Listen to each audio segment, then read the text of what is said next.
5CJ Fairview, WMXF Waynesville, and iHeart radio station. I'm Christine Lisi. Not much has changed for the Trailblazers when it comes to Damian Lillard. They remain committed to building a winner around their star point guard, according to GM Joe Cronin. He also said he had a great dialogue with Lillard in yesterday's meeting. Lillard did not ask for a trade there. He is giving the team time to work through the free agency process. If Lillard eventually does ask out of Portland, he shouldn't be judged for it, believes ESPN's Tim Legler. He's past that point now in terms of the court of public opinion. Everybody's going to give you a pass to go wherever you want to go because we want to watch you play deep into the postseason. Can you imagine seeing Damian Lillard on a conference final stage, on a final stage, as good as he is under pressure, like, and what that would mean to him ultimately? Tim Legler on Get Up. NFL Jets tight end Tyler Conklin asked about the possibility of the team adding free agent running back Dalvin Cook if he's interested. Told the NFL Network he believes there's plenty of room for Cook in New York's backfield and plenty of room for anybody who wants to help them win a Super Bowl. Cook has said in previous interviews he is in no rush to sign. He's looking for a team where he'll be valued. When you're trying to hire, all that searching, screening, and interviewing can become its own job. You need Indeed, the end-to-end hiring solution that makes it easy to attract, interview, and hire quality people. Visit Indeed.com/credit.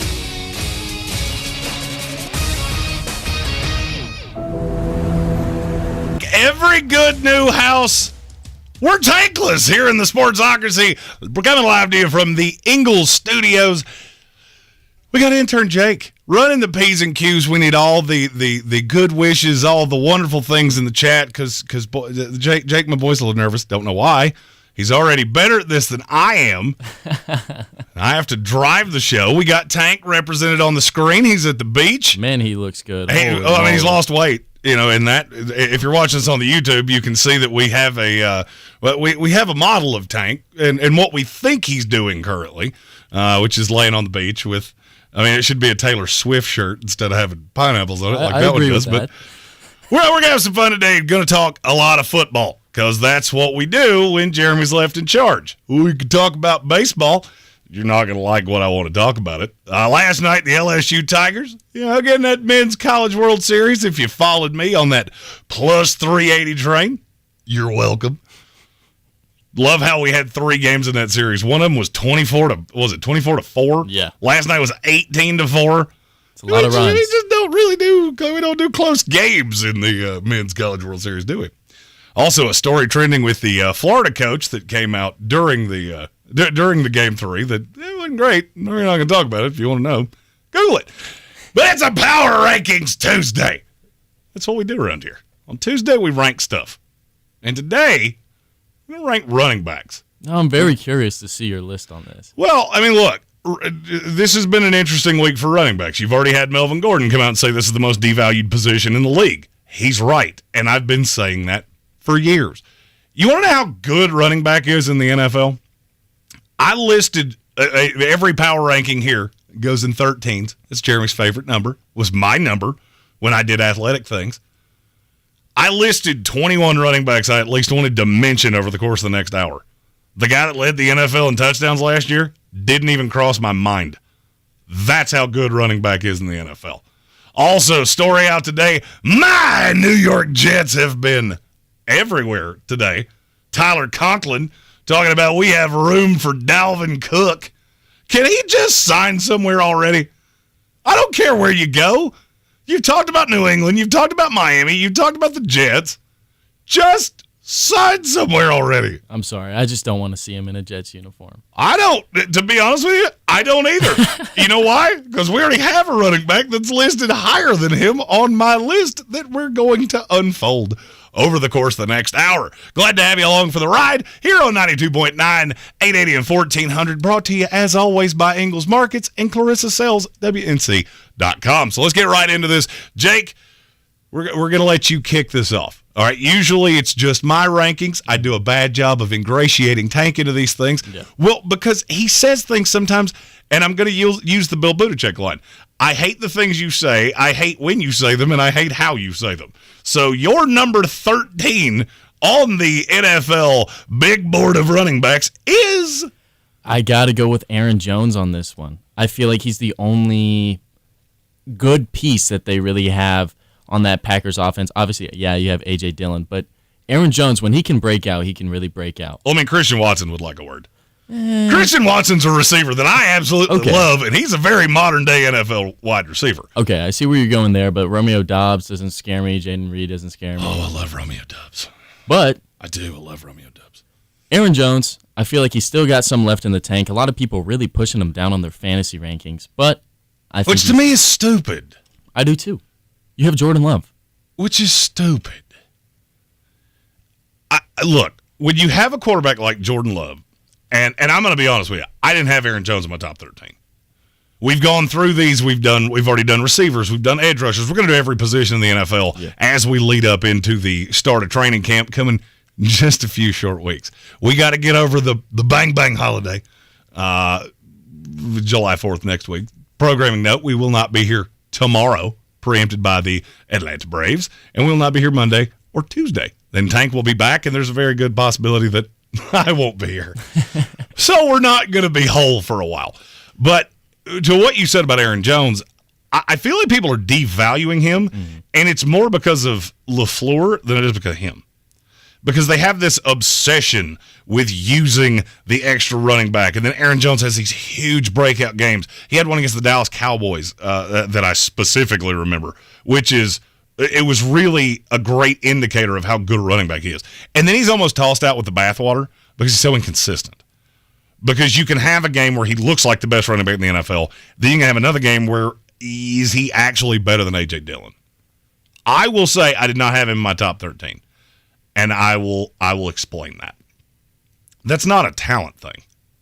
It gets into usage, gets into the offense. I actually like Aaron Jones better with Jordan Love than I did with Aaron Rodgers. Really? There's not really a deep threat on this team that I'm so scared of, so I don't care if Aaron Rodgers and the deep ball and all those things are gone. There's enough pieces on that Green Bay offense, and I've said this before. I feel like we're burying Green Bay, and that's almost a fool's errand. The Green Bay Packers are the Pittsburgh Steelers of the NFC. They're never awful, ever. Now, I know they've had consistency at quarterback that very few franchises in the league. In my lifetime, they've played 4 quarterbacks. They've started 4 quarterbacks in my entire life. I'm 36 years old, which should tell you a lot. So the fact that they're going into this with Jordan Love tells me that he's at least a competent quarterback. I never really had qualms with his arm. I had qualms with his decision-making. So I had Aaron Jones just on the outside. Okay. I have to say a name because I don't know what to do with him. I didn't even rank him. I just put an asterisk next to his name. Because if I knew he was going to play 17 games, he's got to be here. Had a little off-field thing, Las Vegas, got in a little fight, and there's probably a suspension looming. It's Alvin Kamara. In terms of talent, running back-wise in the NFL, he's in the top 8. 100%. I also don't know what that offense is going to look like. Yeah. I don't trust Dennis Allen as far as I could throw him, and with my back in the situation it's in, I don't need to be throwing anybody. And I just don't know what to do with him. I feel like if he's on the field, he's going to be special. But I don't know when that's coming. I can't tell either. But again, you see what Alvin Kamara can do there. He's as good a running back as we have in this league in terms of ability to pick up a block, in terms of pass catching, in terms of running between the tackles. He is as talented of a satellite running back as we have. I just really don't know what to do with him going into 2023. Because if he's suspended, they bring in Jamal Williams, which tells me the fact that you were willing to spend any money on a running back tells me that you think that there is something coming with him. Whether it's 4 games, whether it's 8 games, I've heard as high as 12. I don't think it's going to go that high. I think it's 8. 6 if the NFLPA gets involved. So if you are in a fantasy draft and you see Alvin Kamara, are you taking him in the later rounds? This is one of the few times that I'm hoping my league drafts early because I'm going to take him, and I do this every year. I referenced this yesterday. I did it last year with Deshaun Watson. I've done it with a lot of hurt guys over the years. I'm going to take the risk because I know what I'm getting if the suspension's not as much as I thought it was. Now, if it is, then you might have burned a pig. But he's not going to be suspended for the year. He'll be available towards the end. The question is, where do the Saints fall in by that time?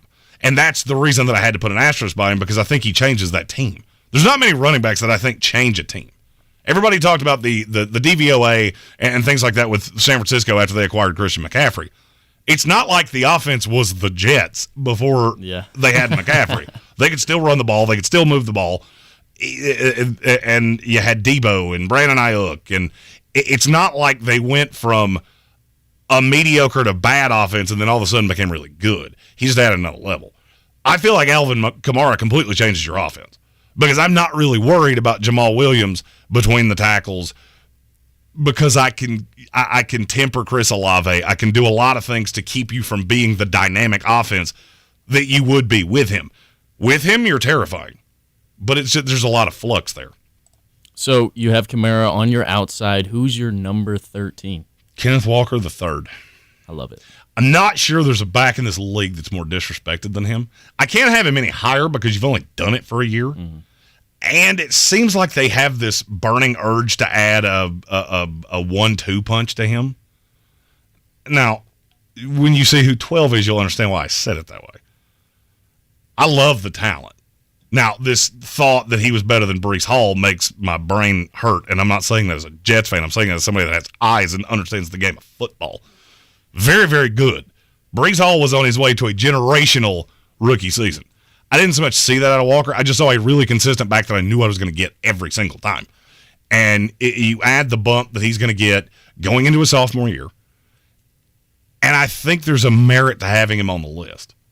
I mean, I'll just tell you, I have him ahead of Travis Etienne. I have him ahead of Aaron Jones, who you mentioned earlier, Ramondre Stevenson, Javonte Williams, Joe Mixon, Damian Pierce, and Khalil Herbert. Those were the 8 just missed guys. I mean, you saw how scary he was in Seattle last year when he was healthy. He's terrifying. He's Absolutely. terrifying, and you take that offense and the way that offense runs, and they just keep Geno Smith on schedule. Every word they say about Jackson Smith and Jigba, if I hear him compared to Doug Baldwin one more time, I think I'm going to scream.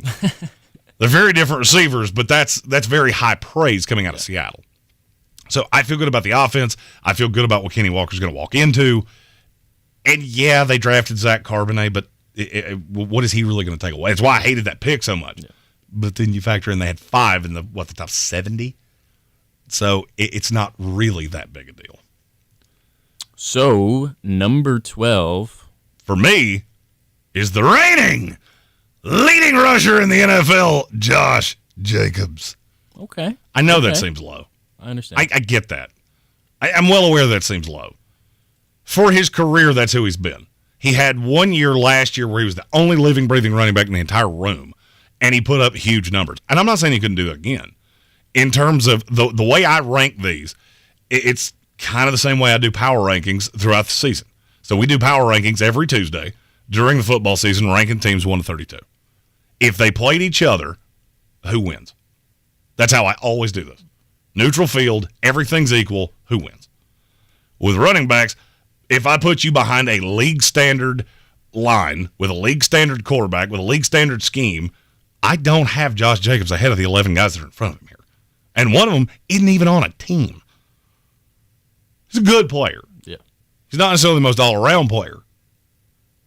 But I think he's really good between the tackles, and he's going to get you what you want. I'm not really impressed by Josh Jacobs. Yeah, last year was great. Awesome. Rookie year, pretty good. He's always been consistent. Yeah. Now, last year was the outlier. Mm-hmm. You know, Jake, you've been around here long enough to know that I reference the box and line graph a lot. It's about the only thing I remember from 6th grade mathematics. You take the outliers, you kind of throw those away, and then you look at who somebody is. Well, if I look at who you are over the course of your career, he doesn't necessarily belong this high, but I have to remember that and bump him up a little bit. Did you have him in your top 13? I did. I had him literally at 14. So he was your first one, also receiving votes. Yes. Who was your 12? My 12 was Kenneth Walker. Indeed. Yeah. So we're through 2, we're pretty close. We're pretty close. I have a funny feeling that is going to change pretty vehemently reasonably soon. We'll talk about that. You're in the Sportsocracy, 92.9 ESPN Radio, Asheville. We'll be back right after this commercial break.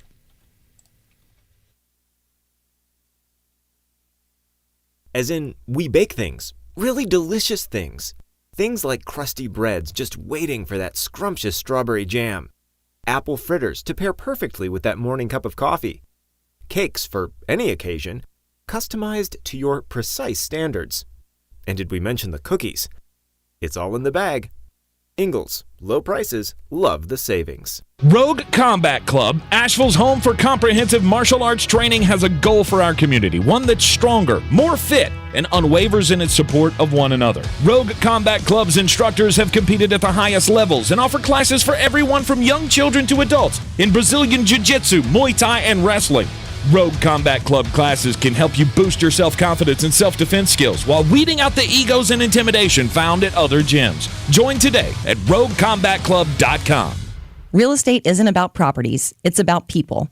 I'm Clarissa Hyatt-Zach with eXp Realty, your native realtor serving all of Western North Carolina. I will work hard for you, and I believe in doing the right thing every time. I market each of my listings to reach out-of-town buyers. I use a professional photographer and drone video on every single listing, as well as collaborate with agents across the country to find your buyer. Check me out online at clarissasellswnc.com or give me a call at 828-774-6343. It would be my pleasure to assist you through the real estate process. In a new series from the teams at Novel and iHeartRadio, this is The Fighty Pucks. We're going out on the ice with the most violent hockey team ever. That was guerrilla warfare at its highest. Were they heroes or villains? You decide. You and I are going to have a problem. Do you understand what I'm saying to you? Welcome to the jungle. Listen to The Fighty Pucks on the iHeartRadio app or wherever you get your podcasts. Don't you wish your life came with a warning app? That dog does not want to be petted. Well, life doesn't always give you time to change the outcome, but prediabetes does. Take the 1-minute test today at doihaveprediabetes.org. Brought to you by the Ad Council and its Prediabetes Awareness Partners. Zero Res Carpet and Air Duct Cleaning's hottest summer sale is going on now. 15% off all cleaning services. Mention ESPN Asheville and you'll get 15% off your next service. Use promo code SUMMERSALE when scheduling online at zeroresasheville.com. Why do you change your car's air filter? Because when it's clogged, it doesn't work. The same is true of your nose, the body's air filter. It's great at trapping allergens, dust, and viruses, but unless you clean it regularly, they can stay trapped, making you miserable. I'm Martin Hogue, inventor of Navage, the world's only nose cleaner with powered suction. Navage pulls saline in one nostril, around the back of the nose, and out the other nostril, helping to flush out allergens, mucus, and germs. Here's a testimonial from a verified purchaser and a big Navage fan. Quote, I've been suffering for 30 years with chronic sinus infections and allergies. I stumbled across Navage. The suction is amazing. It cleared my sinus cavities better than anything I've tried before. Unquote. Navage has over 120,000 reviews with a 4.6-star average written by people who use Navage to breathe better, snore less, and feel healthier. Wash your body's air filter with Navage at Walmart, Walgreens, CVS, Rite Aid, and Target. Navage, N-A-V-A-G-E, clean nose, healthy life. The Sportsocracy. That is some good, clean family fun there, eh, Cot? Rolling right along with our top 13 power rankings running backs. Me, intern Jake. We got Tank. You can't hear him because he's at the beach. He's enjoying his time over there. But we found a visual representation of Mr. Spencer that we threw on the screen so you can see that's almost like he's here. The only thing is I need to know where he got that shirt because it kind of looks like that Taylor Swift shirt that he wore during a live stream one time. You weren't here for that. It would haunt your nightmares. Be really glad you didn't see it. Well, we found there was a Taylor Swift shirt laying around here somewhere. And this was right after Tank had gone through the PhD weight loss transformation. It was a medium, and he is not. And I will never get the vision of that out of my head. So that's what I think of when I think of Tank. So we found a visual representation to throw on the screen since we are tankless today. But I hope he's having a lovely time at the beach. I'm very jealous. Me too. All right, 2 running backs through our power rankings. I have already had Kenneth Walker III at number 13, Josh Jacobs at 12, and on to number 11. And this was probably the hardest guy for me to put a number on because I believe in the talent in spite of the fact it hasn't been great so far in the NFL. And I just look at the receiving core. I look at all the things around him, and I think this is the year you're going to figure out why he was such a highly thought of first-round draft pick. It's Najee Harris. Okay. Okay. I believe in the talent in Najee Harris more than practically anybody else. I mean, in terms of just sheer talent, take everything else out, I'd probably have him in the top 6. He's a very patient runner. He's a very good runner.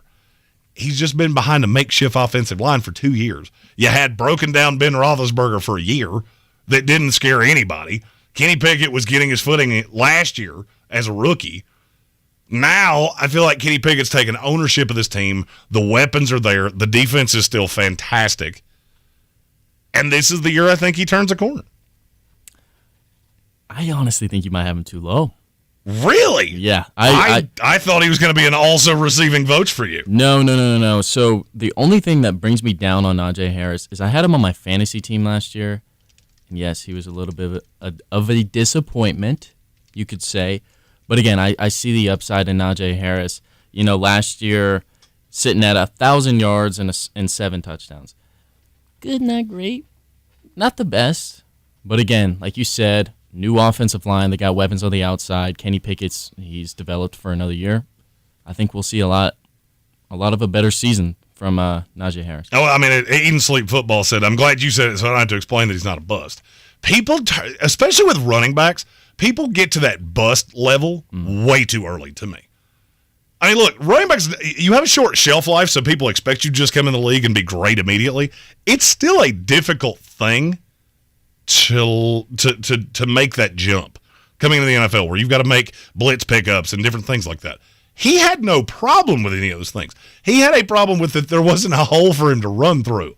You can have a Maserati. If it gets stuck on I-26, and it will get stuck in I-26, it doesn't really matter how fast you are because you're not going anywhere. Mm-hmm.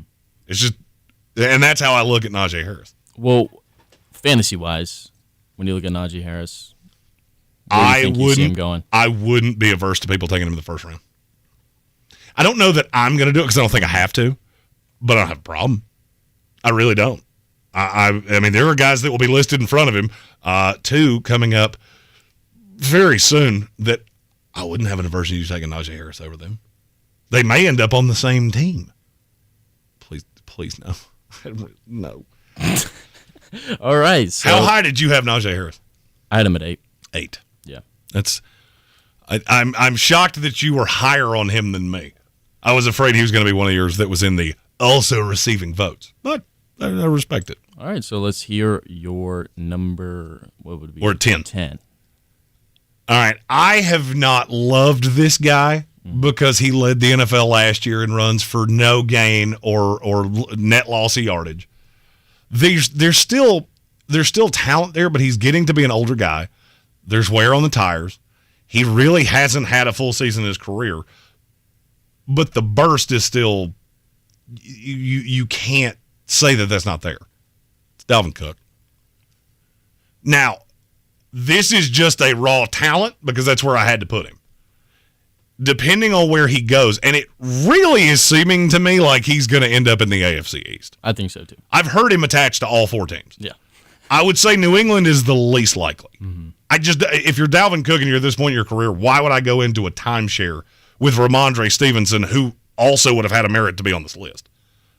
I don't really get that because New England's not a Super Bowl contender. That's not me. I'm not throwing shade. It's just of all 4 teams in the AFC, if you told me that the Super Bowl came out of that division, I'd bet my house it wasn't New England. And I think anybody that wasn't wearing Tom Brady sunglasses would do the same thing. Obviously, it makes sense with Buffalo because his brother plays there. That would be his backup. Makes sense with the Jets because they're apparently just loading up with, hey, every veteran that wants to win, come here. Don't mind that we haven't done that in 50 years, but we're doing it now. And then Miami obviously makes sense because of the offense. He put him with Mostert and Jeff Wilson, and that would make that the scariest, most dynamic offense in the league. I think so as well. The only thing I will tell you,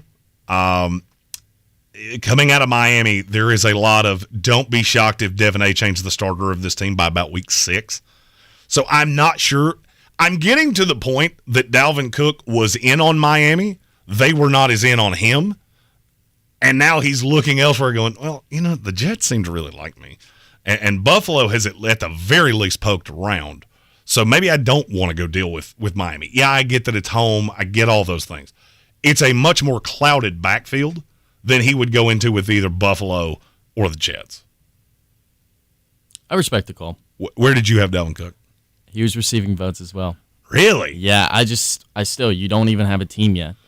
If he goes to Miami. Well, look, I mean, Dalvin Cook's been in Minnesota his entire career. All right, so right now he's doing the buy me flowers and tell me I'm pretty. I get it. He's wanting somebody to fall in love with him instead of fall in like. Yes. The problem is that he's a running back. That's the same reason that Ezekiel Elliott still doesn't have a job. Neither does Kareem Hunt, and I could do this for a minute. He's wanting to be wooed, and I just don't think it's coming, which is, I fully believe, why Tyler Conklin was out doing the ESPN car wash today to say, hey, we want you, buddy. Come on. Bring it in, and maybe bring DeAndre Hopkins with you. I feel like you still look at his stats like they're phenomenal. They really are. It's just he's been fantastic. I've always been afraid that Dalvin Cook would hit a wall and hit it really, really hard. So when he falls off, he's going to fall off a cliff. I think I'm on the same wave as you, man. And that's just what scares me. And that's what scares me as well. And again, injury problems, you don't know. I wasn't confident enough to even put him in my top 13. But Bill Buttigieg in our YouTube comment said, guy on Tank's graphic is better than the Jets running back room. Hey, guy on Tank's graphic, it's going to be hard to bring down. Oh, 100%. Especially because there's probably a lot of sunscreen on that feller. He's going to real elusive. So that takes us to number 9. Number 9. Breece Hall. I wanted to have him higher, and I physically couldn't do it. And it's all because of one word, knee. I never feel 100% hunky-dunky. I don't care how fast he's run on the radar gun. I don't care how he's looked in minicamp. I'm not going to feel 100% about you until I see you hit at full speed in a live rep. So, I mean, week 1, I will not feel 100% about Breece Hall until then. And I love him. I want to have him in the top 5 because I think he's that kind of talent. But I can't. He's an absolute dog. I mean, averaging 5.8 yards a carry. Are you serious? That's pretty good. Yeah, it's okay. It's almost double Najee Harris. Just throwing that out there. Yeah. Well, I can't complain with your choice here because I had Breece Hall at 9 as well. I think it's where he has to go. Yeah. Because to me, there is a separation from 9 to the rest of this list. Because everybody else on this list, I feel like, there's no timeshares here. Mm. And I don't know if your list looks like mine. There are a couple of these teams that I had to really think about who the backup was. And I wouldn't be shocked if Dalvin Cook signed with the Jets. I wouldn't be shocked if Kenny Walker's obviously got a Zach Charbonnet right behind him. Wouldn't be shocked if you saw another running back in Pittsburgh. They seem to spin a roulette wheel to figure out which one that's going to be. But then you get to 8 for me, and it's Austin Eckler. And I know that's going to seem high to some people because I get accused of being an Austin Eckler hater. And it's not that I hate him. He does a lot of things really well. The problem is that he is a running back, and he doesn't running back all that well from time to time. You get down to the 2-yard line, you're not handing the ball to Austin Eckler. Oh, but he has all these touchdowns. Yeah, and the vast majority of them are from the 5-yard line out.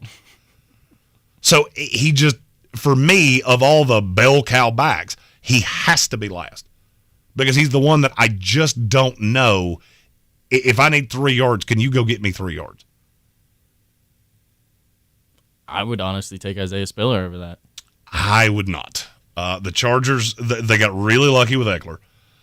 They scouted him out. They really liked him. And from there, they have been a graveyard where running backs go to die. No matter how talented of a prospect you were, they do not develop them well. And they've got 4 back behind him. Yeah. And maybe if you smelded them together, they would be 1 NFL running back. And I'm not even 100% positive of that. Austin Eckler didn't even break 1,000 last year in rushing yards. Yeah. But again, the receiving is what you're looking at when you look at Austin Eckler. And that's the thing, is that the way this offense is – all right, so let me ask you this. With Kellen Moore coming in as the offensive coordinator, would you say his stat line goes up or down in 2023? You can break it into receiving and rushing if you want to. No, I'd say his stat line goes up. Because I would say the receiving stays about the same and the rushing is going to go up. I'm taking him in the top 3 of fantasy football drafts yet, but I at least understand, and I think there will be very positive things about him during this year. He's just getting to that point where, 28 to 30, that's when you start to see the fall from running backs, and he's right there. Oh, yeah, right 28's where and it just depends on how steep the incline is. Yeah. Do you coast back into the airport, or do the oxygen masks come down? That's really the only difference with running backs. That gets us into the top 7. I got to take a quick commercial break. We'll come back, get just a bit outside, pick it up right back at 7. You're in the Sportsocracy, brought to you by Ingalls Supermarkets and Clarissa Sales, WNC.com. This is your Exergen Temporal Scanner weather forecast on ESPN Asheville. Here comes some heat. We're talking 90s in the late week forecast to close down June. Wet forecast for early July and for the holiday early next week. Chance for rain showers early next week. Temperatures tonight in the valley at 60 degrees, 50s with elevation. Mid and upper 80s with sunshine Wednesday, Thursday, and then rain chances starting to increase for Friday and the weekend. High temps near 90. I'm meteorologist Scott Laria-Moore. That's the latest Weather Channel forecast. This report is sponsored by Indeed.com. If your business is feeling a summer hiring wave, then you need Indeed. Their all-in-one hiring solution makes it easy to attract, interview, and hire candidates. Visit Indeed.com/credit and get $75 towards your first sponsored job. Terms and conditions apply. He'll forget about the video game you gave him on his birthday. Wow! Thanks, Grandpa! But he'll never forget how you invested in his future with the UNest app. Wow.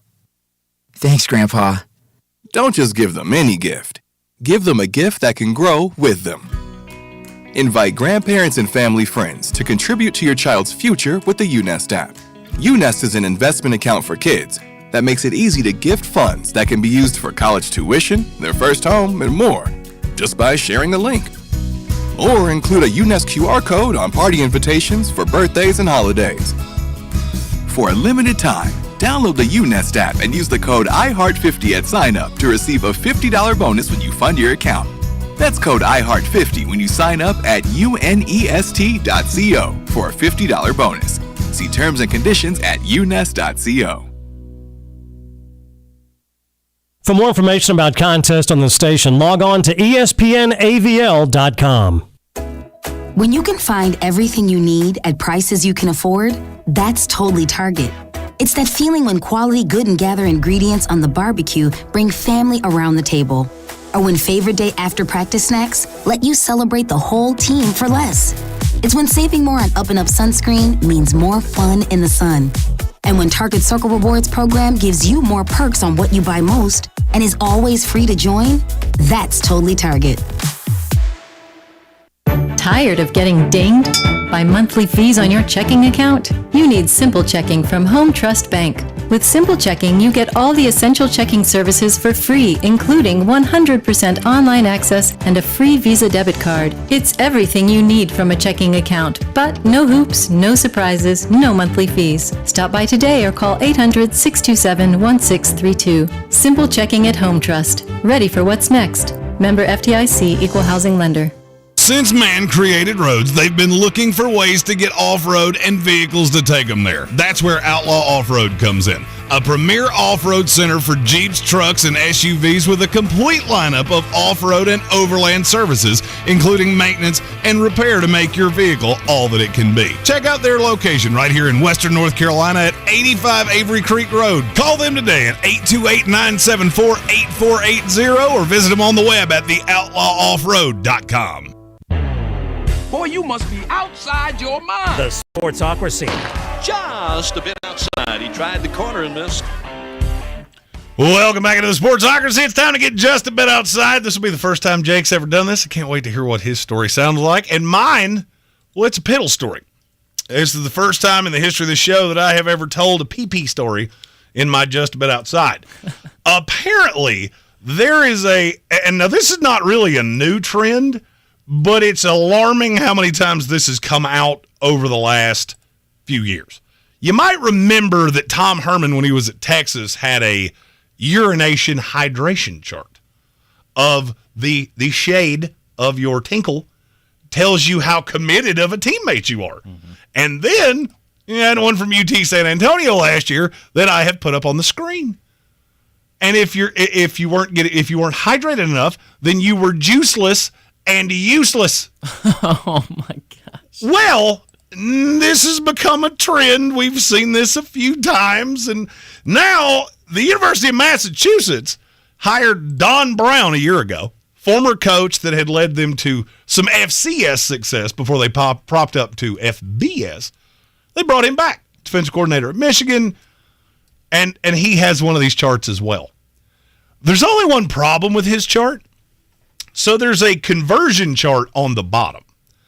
This has been leaked by somebody that was in the facility, and it reads at the bottom, you should drink 1.5 liters of water for each pound you weigh per day.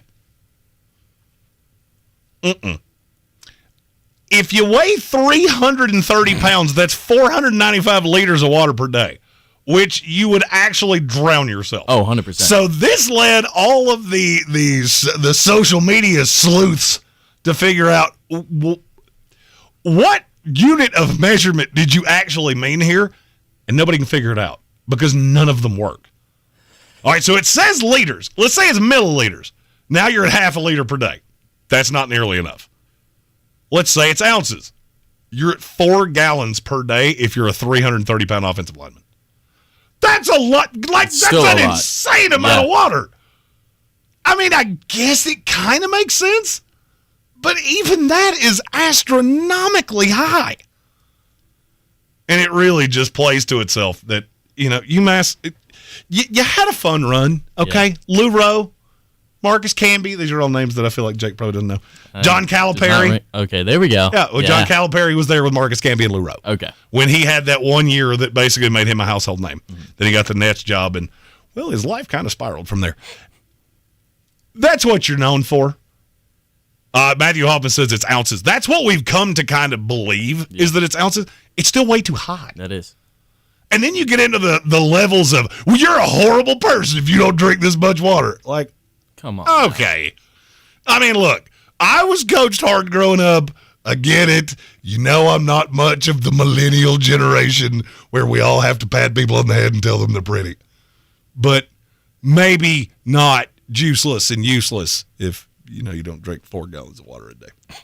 So my outside story comes from our number 1 pick from last year's draft, Paolo Banchero. Guys, he's accused of betrayal by Italian basketball president after he commits to Team USA. So, Paolo Banchero in 2020 was going to play for Italy's national team. But guess what? Oh, we didn't have it. We didn't have it. It got coveted. It got coveted. And so, Banchero was born and raised in the United States, but his father is Italian, so that's why he could have played for the Italian team. But now with the upcoming World Cup, he's like, I think I'm going to stay here in the USA. Here's the thing. The United States did the same thing because they didn't really show much interest in him. Yeah. Then he was the best rookie in the class by a mile, and they went, well, but so you can come play with us. It probably wouldn't be bad if you wanted to do that. So the president says it was a legitimate decision, but he could have made a call to communicate that to us. Instead, we learned about his decision from the newspapers.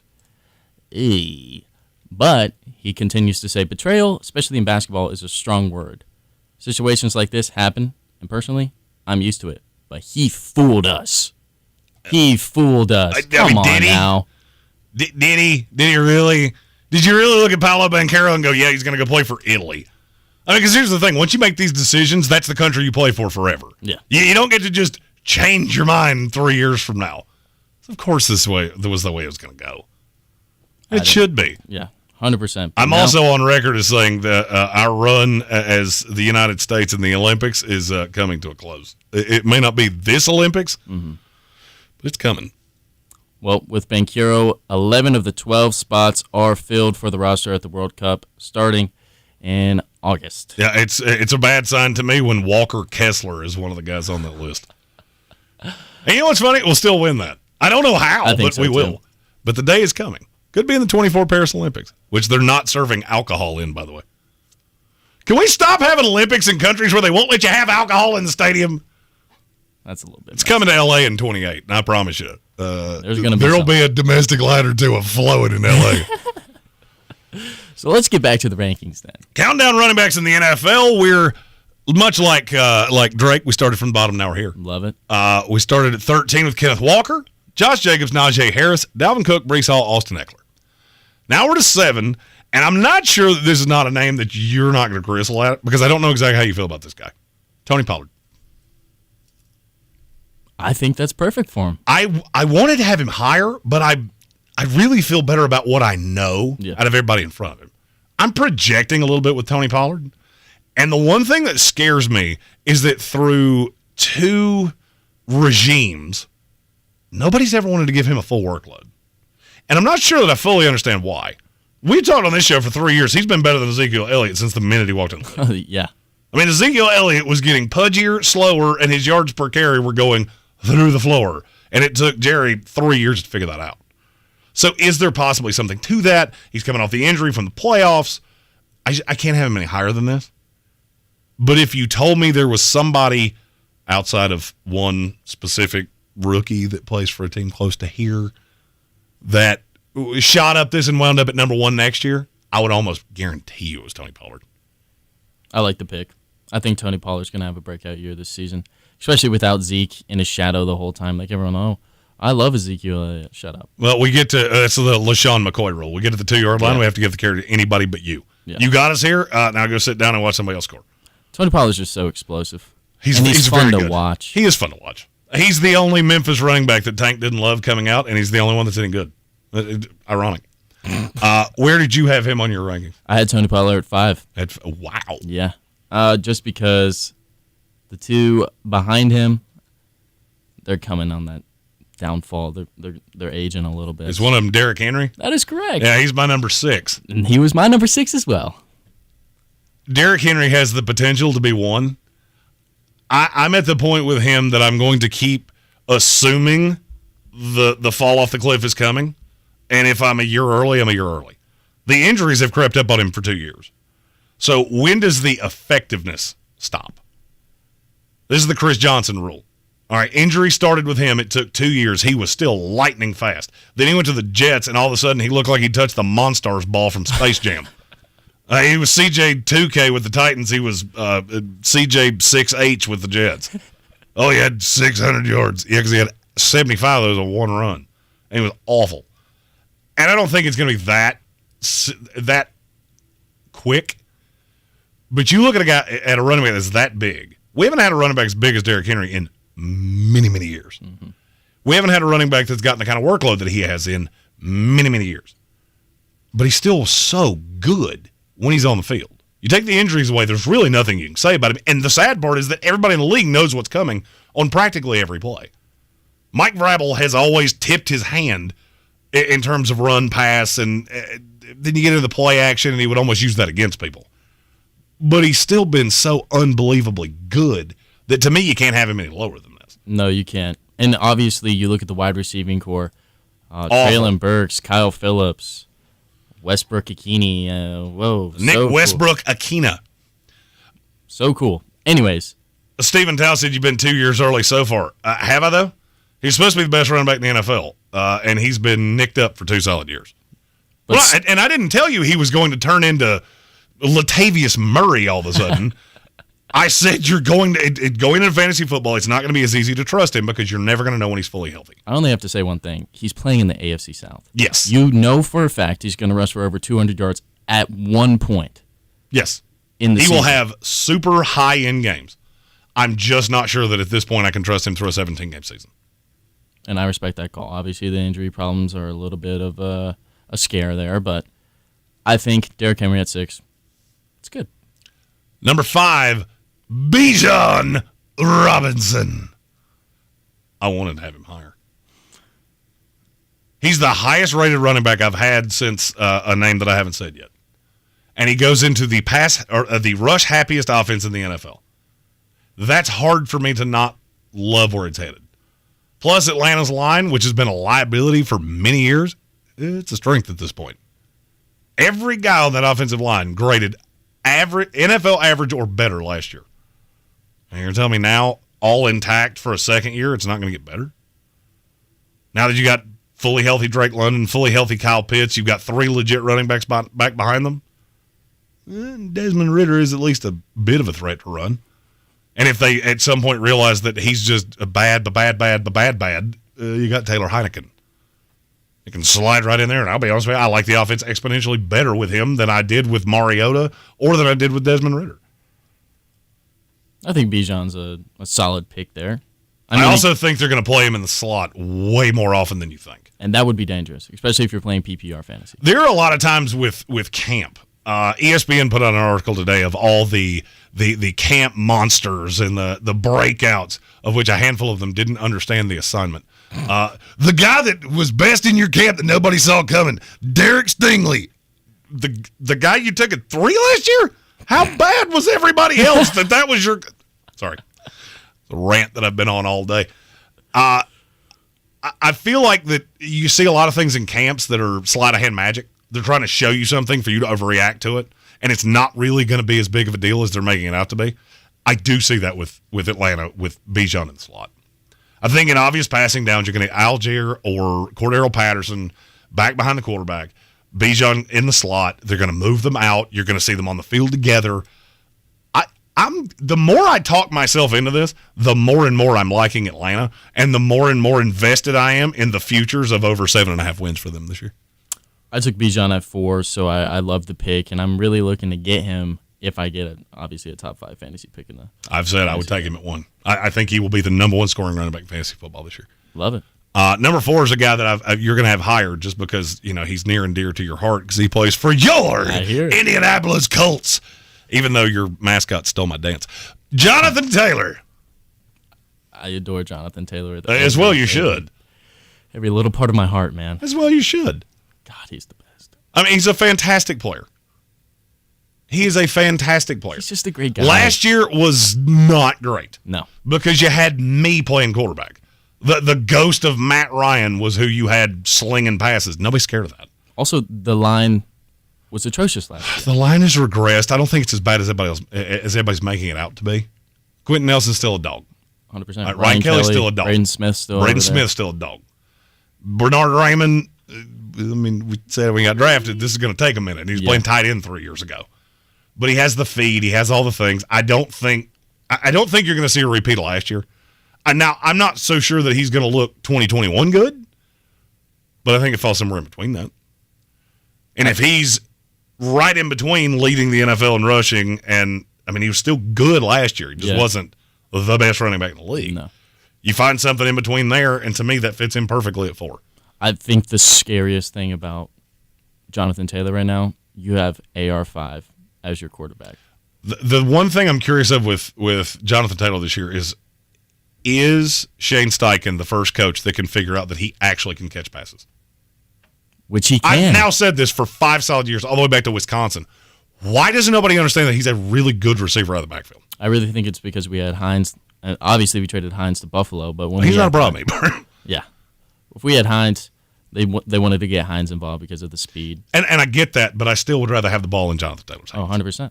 See, I'm one of those. I will run a run back in the ground. The Derrick Henry thing, I railed on that for years. To this point, you're not going to give him a second contract anyway, so what does it matter? My number 3, Cleveland Brown, Nick Chubb. If you haven't seen the video of him squatting 600 pounds today, go to Twitter and dig that one up because it's quite a watch. I watched that and my knees started to hurt. Every part of my body hurt. Did you see no running back should be able to do that. It's that's what it does. It's meant to do that, to have a little give so it doesn't split in half. But it's still incredibly impressive that you have a running back that's got that kind of core strength and base mobility. I love Nick Chubb. Is he the sexiest running back in the league? No. Could I argue he's the most talented? Yeah. I could. I love everything in Cleveland. I'm buying futures on them like they're going out of style. And I'm just going to say, if you're looking at Cleveland thinking you're going to get the same offense that you got last year, I think that's a fool's errand. I really do. All right, so number 2. This was the hardest decision. And obviously, we're down to Christian McCaffrey and Saquon Barkley. I'm not going to hate on you for either one. I like Saquon better. Saquon's my 1. Christian McCaffrey's my 2. And I know that sounds insane. I'm sorry. I know that sounds insane. Christian McCaffrey's injury history scares me to death. Would I like him better in Carolina? I don't know. But there is a hex on the San Francisco 49ers that every running back on this team gets hurt. Let me ask you a fun question. Okay. Who was the last running back for the San Francisco 49ers to rush for 1,000 yards? Might be Frank Gore. It's exactly. Actually, it was Carlos Hyde. Carlos Hyde. Frank really? Gore did it right before Carlos Hyde. Because they get hurt constantly. Now, is that possibly the Hurricane Rock? Maybe. But you can't say he doesn't have injury issues. No, he does. He just does. It's been the last 3 years. And so now you're telling me that you've got this Super Bowl contender, and we're not going to be able to kid gloves you. Elijah Mitchell, yes, I understand that takes some of the workload off. The high side on Christian McCaffrey and the high side on Saquon Barkley to me are the exact same. Now, I don't know that we've seen it completely from Saquon yet. I think there's still more to grow there, but I worry about injuries less than with him than I do with Christian McCaffrey. And frankly, I'm getting to a point where I like Brian Daboll better than Kyle Shanahan. Oh, I do too. Which is weird to say because Kyle Shanahan's got a much bigger resume and been doing this for much longer. Mm-hmm. But I just think there's a high side to Saquon Barkley that it's almost like untapped potential. Oh, definitely. I mean, you saw when he's healthy last year. What did the Giants do? He pretty much carried them to the playoffs. On a team that had absolutely nobody that scared you over the top. Nobody. What wide receivers for the Giants scared you last year? Oh, Isaiah Hodgins? For 4 weeks. No. End the message, repeat the line. Yeah. All right. Your 2023 running back rankings heading into the season. I got to take a quick commercial break. We'll be coming back with bangers. It's our second set of Major League Baseball, which tells you that Jeremy had to dig deep. But I'm going to tell you how to make this a profitable summer. I wagered on baseball. You're in the Sportsocracy on ESPN Asheville.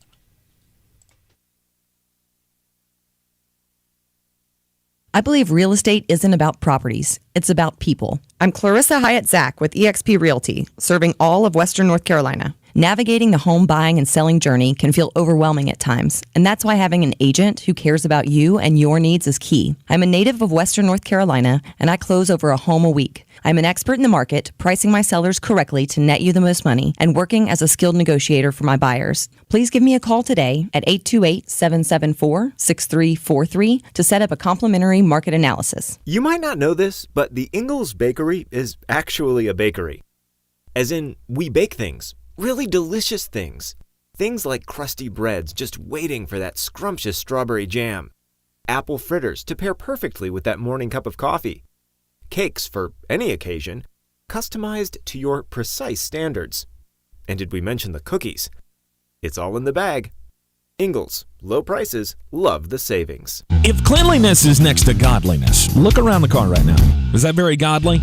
Look, life comes at you fast, but so does WBNC Auto Detailing. They have the tools to make your interior look like it's coming off the showroom floor. You don't believe me? Check them out on Instagram. All that filth and years of stains disappear. WBNC Auto Detailing does full interior and exterior details with paint correction, and they do wax and ceramic coatings. Call WBNC Auto Detailing at 455-3700. Premium care with a Southern hospitality touch. Okay, next time you're at the store, I dare you to not think about the unmistakable fresh, clean scent of Irish Spring.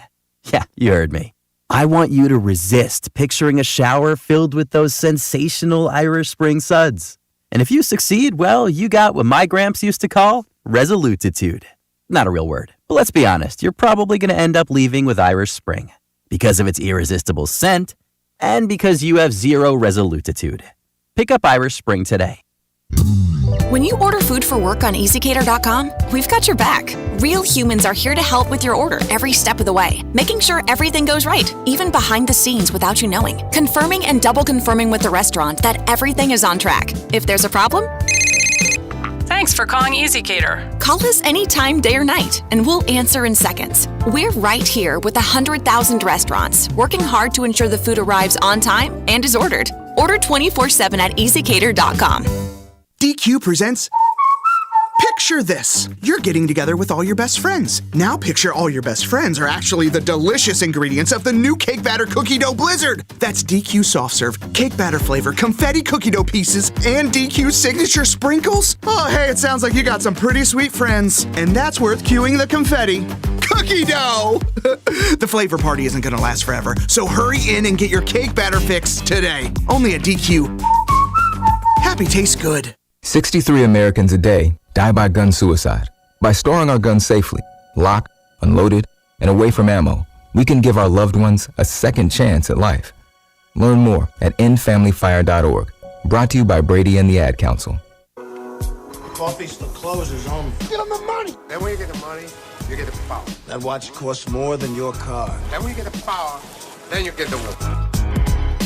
It is your reigning, defending, futures Flostradamus himself. If you listened to me at the end of the week, you took LSU plus the 385 to win the Men's College World Series, then you're welcome. Sitting on a nice plus 385, you bumped up your money, and in the words of my buddy Ed Orgeron, go Tigers.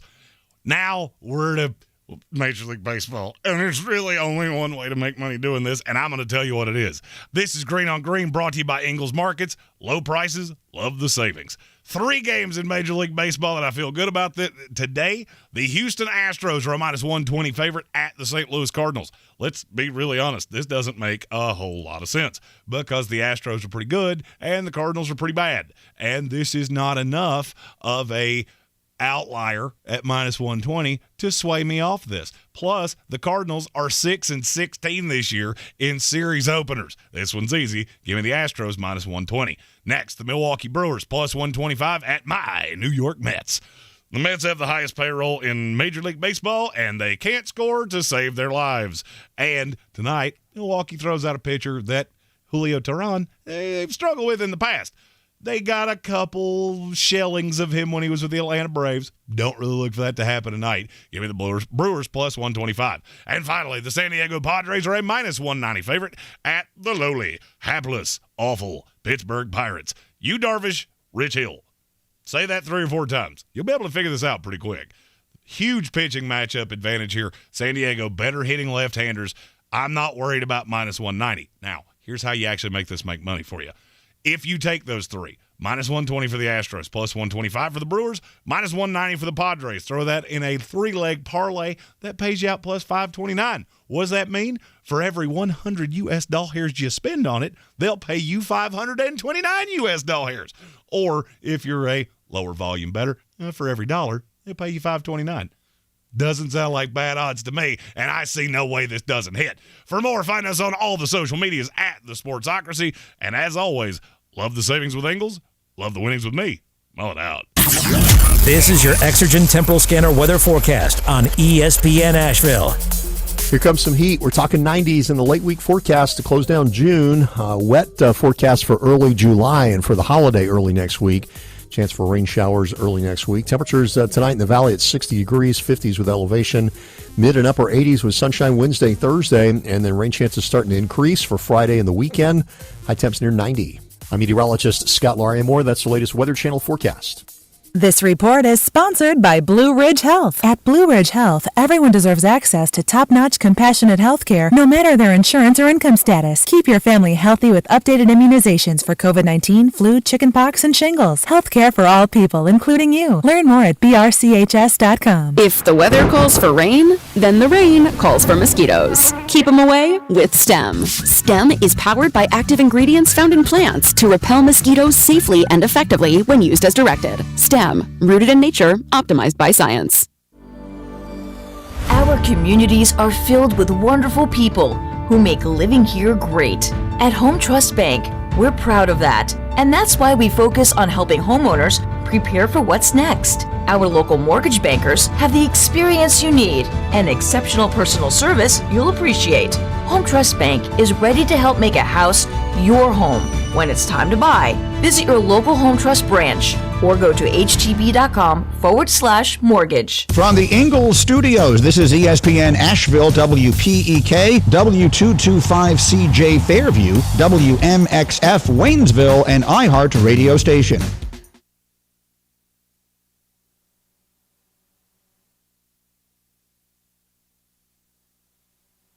This is SportsCenter. I'm Christine Lisi. Trailblazer star Damian Lillard and his agent met with GM Joe Cronin yesterday. ESPN's Brian Windhorst is reporting Lillard did not ask for a trade. He's giving Portland time to work through the process of free agency, either with trades or free agent signings. GM Joe Cronin said they do remain committed to building a winner around Dame. ESPN senior NBA writer Zach Lowe. They're going to need to find 2, 3, 4 more contributors because right now they're young and they're a little bit thin. They have a pathway. It's a really difficult needle to thread, but they have a pathway to being a good playoff team in the Western Conference, trotting this middle road where they keep Dame and they keep most of their young guys.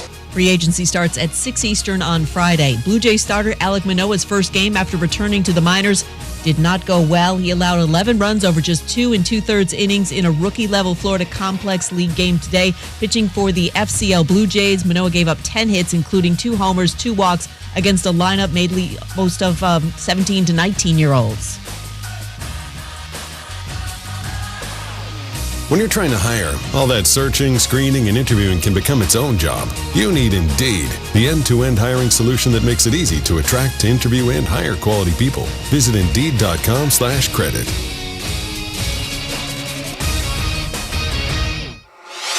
Now, your chance to win $1,000. Just enter this nationwide keyword on our website, bank. That's bank. Enter it now. Log on now to ESPNAVL.com. He's a degenerate gambler. You are a smelly pirate hooker. And he's cheaper than oxygen. He's useless. But somehow, they make it work. Jeremy Green, Tank Spencer. There's no holding back in the Sportsocracy, presented by Ingles Supermarkets. Hour 2 on a Tuesday. We're like a good new house for Tankless here in the Sportsocracy. If you're watching this on the YouTube stream, you can see a live take of what Mr. Spencer looks like right now. Wearing he looks good. He's lost weight, hasn't he? It's a nice pineapple print, little shades. Make sure that the UV rays don't get to him. I'm Jeremy Green. He's Jake Wilson. And the intern Jake. Find him on Twitter there. Find me on Twitter at ESPN Draft Nerd. And as always, brought to you by Ingles Markets and Clarissa Sells, WNC.com. Turn WNC. I've been doing too many things in this building. Yeah, you got WNC for Western North Carolina, WWNC for the radio station down the hall. There's a lot of W's. Speaking of things that we may or may not know, if you've listened to the program for a while, you know that I'm the more modern of the two hosts. You know, Tank's musical taste stopped in roughly 1974. But I'm not as up on the things that the kids do. I mean, technically I'm a millennial, but I'm the least millennial in the history of time. I believe so as well. They irk me. There's a lot of things that irk me. So Jake and as we were planning to do this show today, we thought, it'd be fun. He came up with a game, and Jake, why don't you tell folks what the game is? So we always talk about this. Oh, Jake, American Gladiators. Oh, Jake, blah blah blah blah blah blah blah. Guys, I'm 20 years old. Okay, he is 20.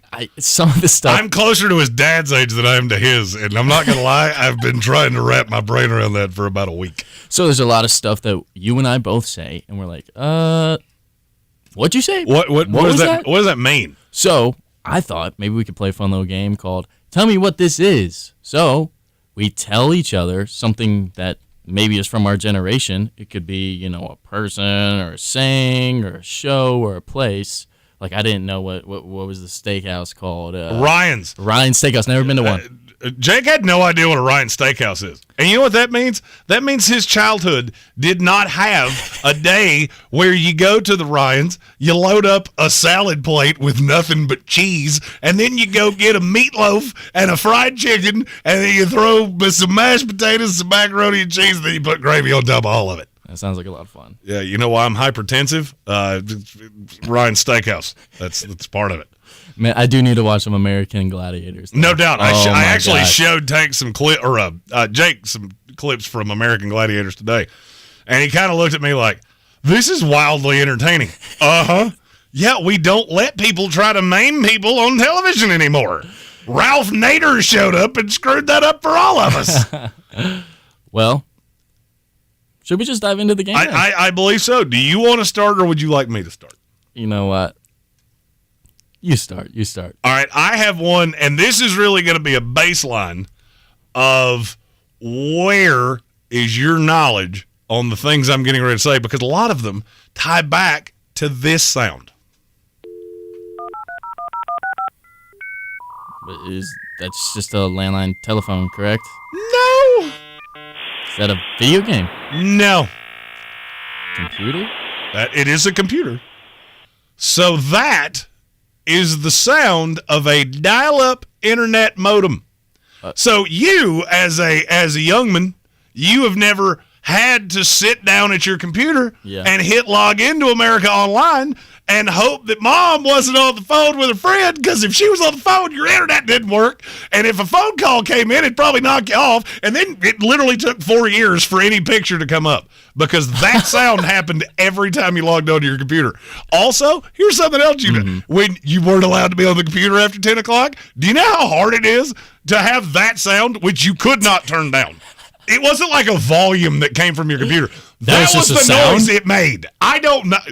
I can take apart and put back together every computer you've ever seen. Yeah. I don't know where that sound came from. I don't know what it was, but you couldn't turn it down.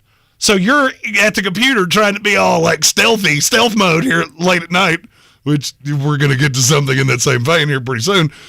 And that noise comes on, and you're like, man, hope mom and dad are deaf, because if they're not, I'm finna get caught. That is... You've never heard that sound before. All it sounded like was just like... I don't know, like a phone. I really don't know. That's what it was. It was your phone line dialing out. It kind of sounds like a fax machine. Okay. So... And I've never seen one of those in my entire life. You've never seen one? No, I've never seen one. Yeah. We're through one of this, and I don't like it. Well, you see how you feel right now? I want to see how you feel after I ask you this. Okay. Tell me what this is. Oh, another thing I forgot to mention is you can't just be like, I don't know what that is. Yeah, you have to guess. You have to guess something. So tell me what this is. Hit the Quan. Hit the Quan was a rap song. I don't remember who sang it. I don't know who sang it. Yeah, Hit the Quan's a rap song. Hit the Quan is a rap song. It is a dance. So everybody would be like, yo, bro, hit that Quan. Hit the Quan. That was a big part of my childhood. I remember dancing. That was a big part of your childhood. Yeah, I think that song came out after I was no longer in school of any form. I think I was old enough to drink when that song came out. Which I thought it was a lot more recent than that. It very well might have been. Yeah. It's just I know. I'm actually really happy that you know what that is. If I asked Tank Spencer that question, no doubt. Oh my God, he would have absolutely no idea. So you've got the stream pulled up over there. Yeah. All right. So on your stream, you're going to see a box appear here momentarily. Nintendo 64 is a video game console. It is, but that is a specific instrument that you used with your Nintendo 64, and it says it right there. It's a Rumble Pack. What did the Rumble Pack do?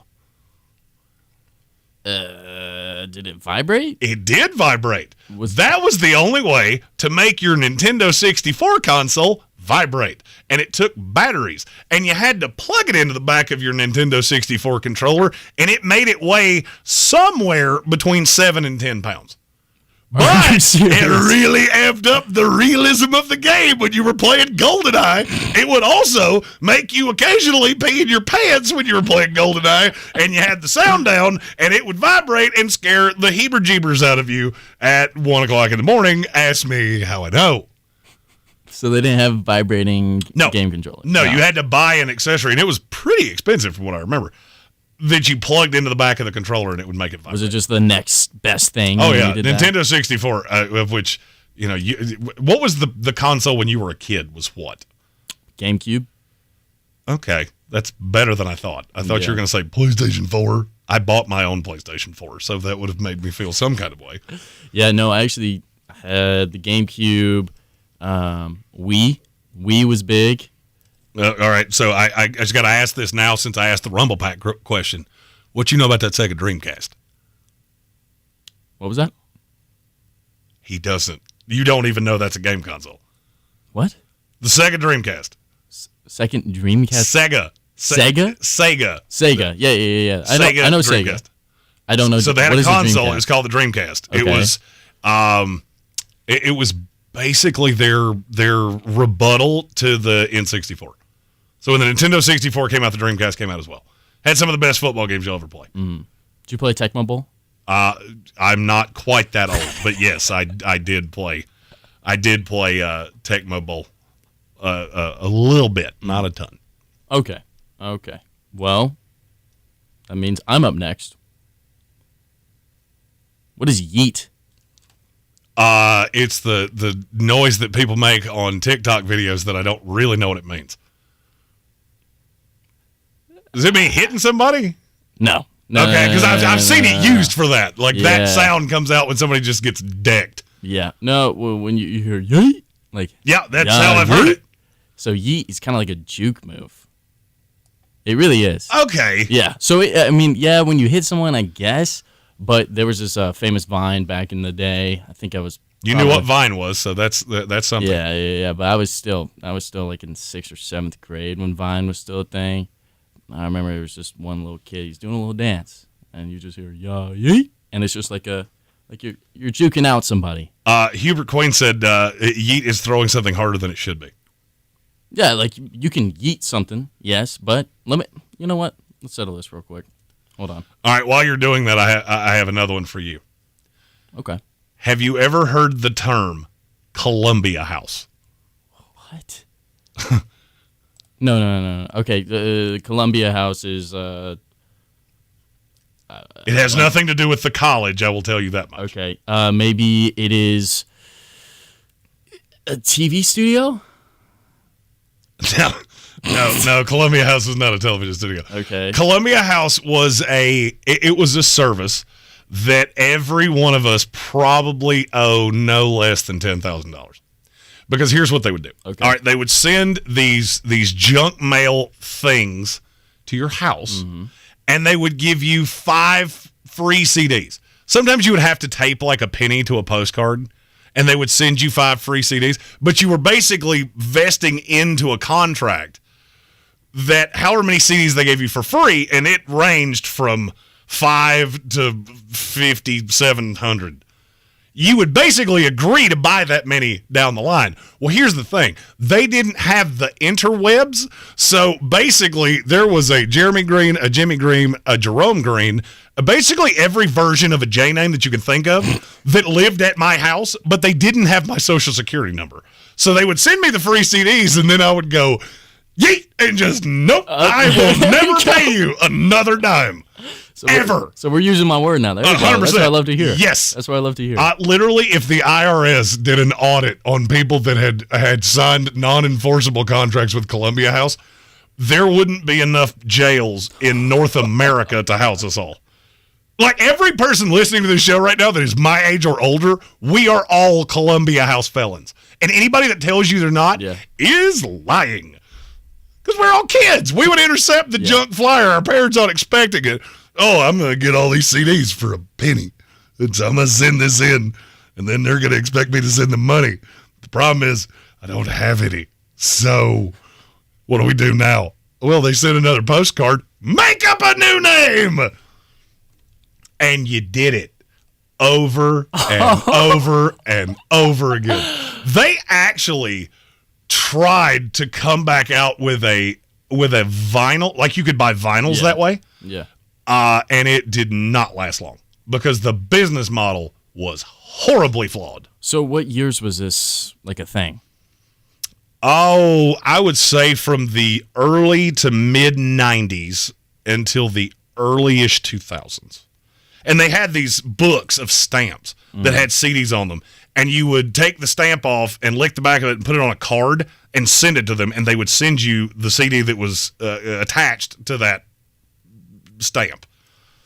But they had no enforcement of it whatsoever. And they knew that. They were just hoping that 10% of people would be stupid enough to actually go, well, I signed a contract, I should honor it. Should tell you how little CDs actually cost. All right, next up, let's switch it over to some TV shows. This was one of my TV shows growing up that, oh my God, I watched it all the time. I think I was living in New Hampshire when I started watching it. Regular Show.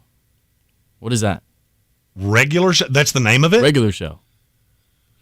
Well, I mean, I don't think it's Regulators because I feel very sure that I would know that, and I know Tank would. The Regular Show. I mean, is it just a bunch of people that look regular? I've never heard of that in my life. No, that is incorrect. It was a cartoon on Cartoon Network, and it had, honestly, it was chaotic. It was a fever dream, every single episode. So it had a blue jay named Mordecai and a little raccoon, I think. His name was Rigby, and they worked at this park. And every single day on the job, everything just fell apart. Like, one time there was an episode where they found this old gaming system, and then it turned into, Satan. And then just, fought That's them. not Regular Show. That's a horribly named show. That is why it was so entertaining to everyone, because obviously it's marketing. It's called Regular Show. Every single episode is irregular. But let me tell you something.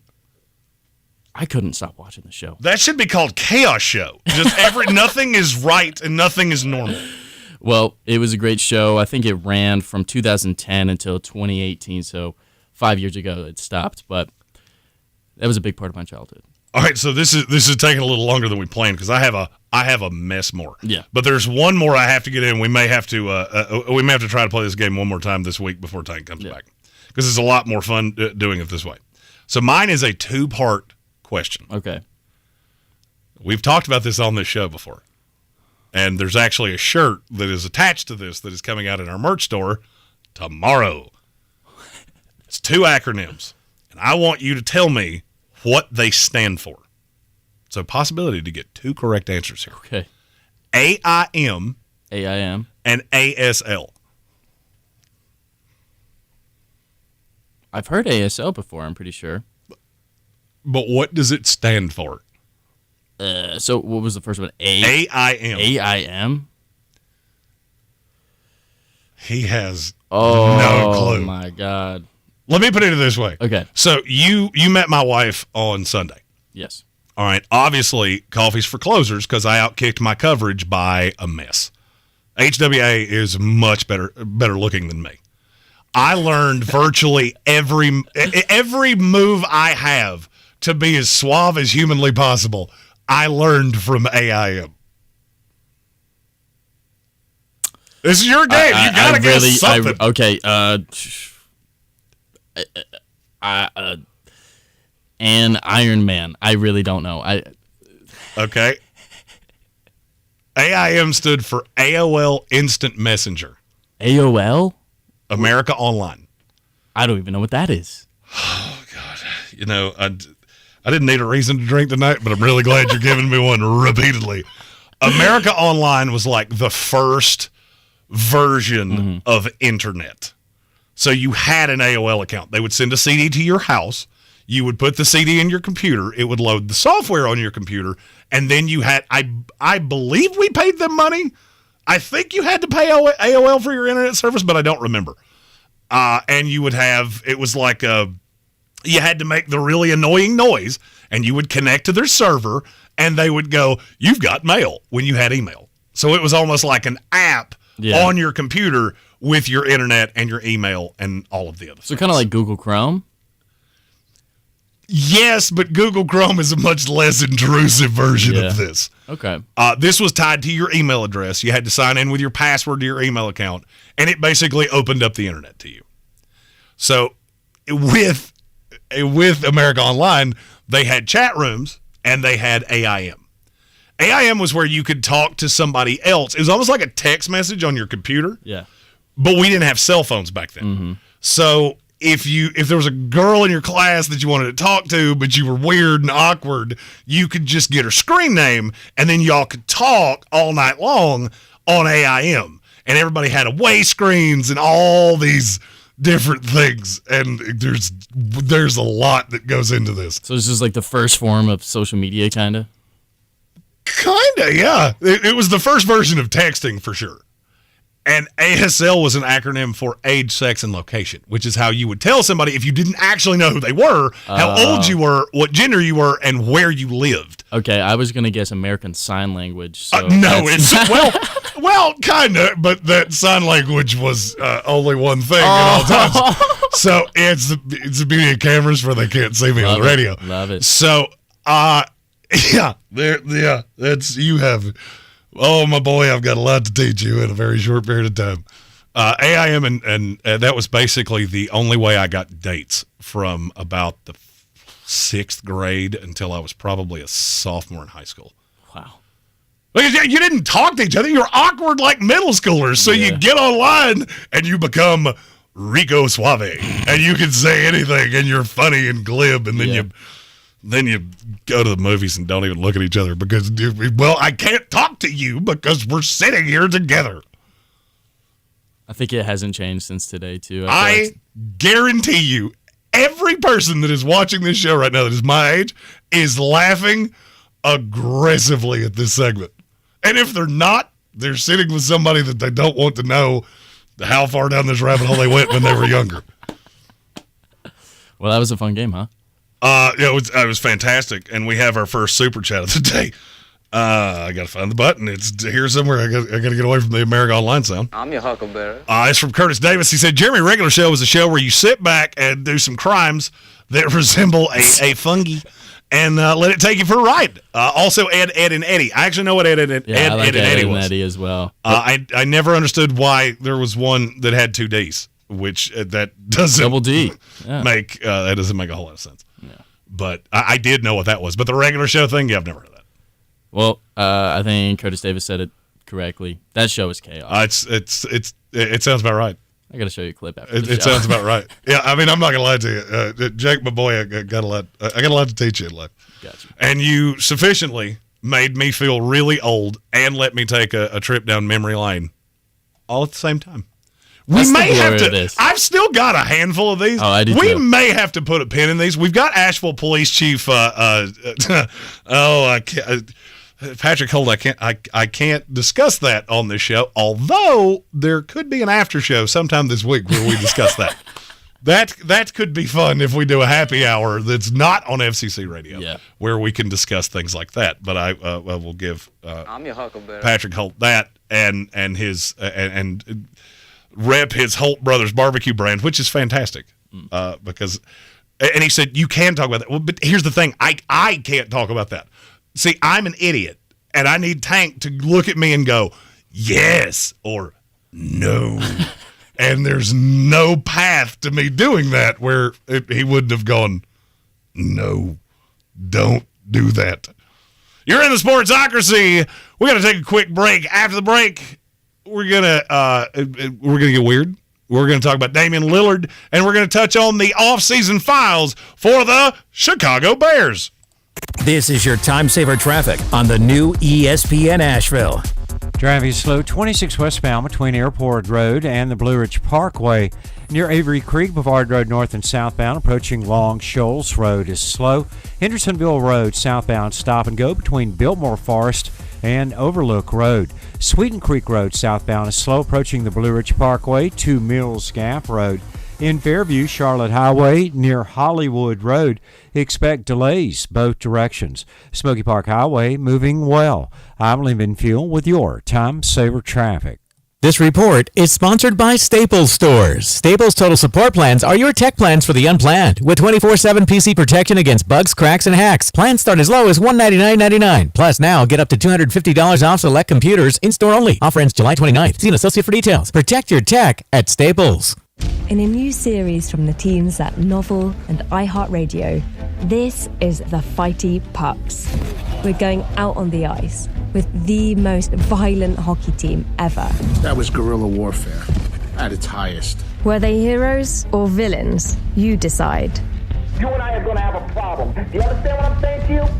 Welcome to the jungle.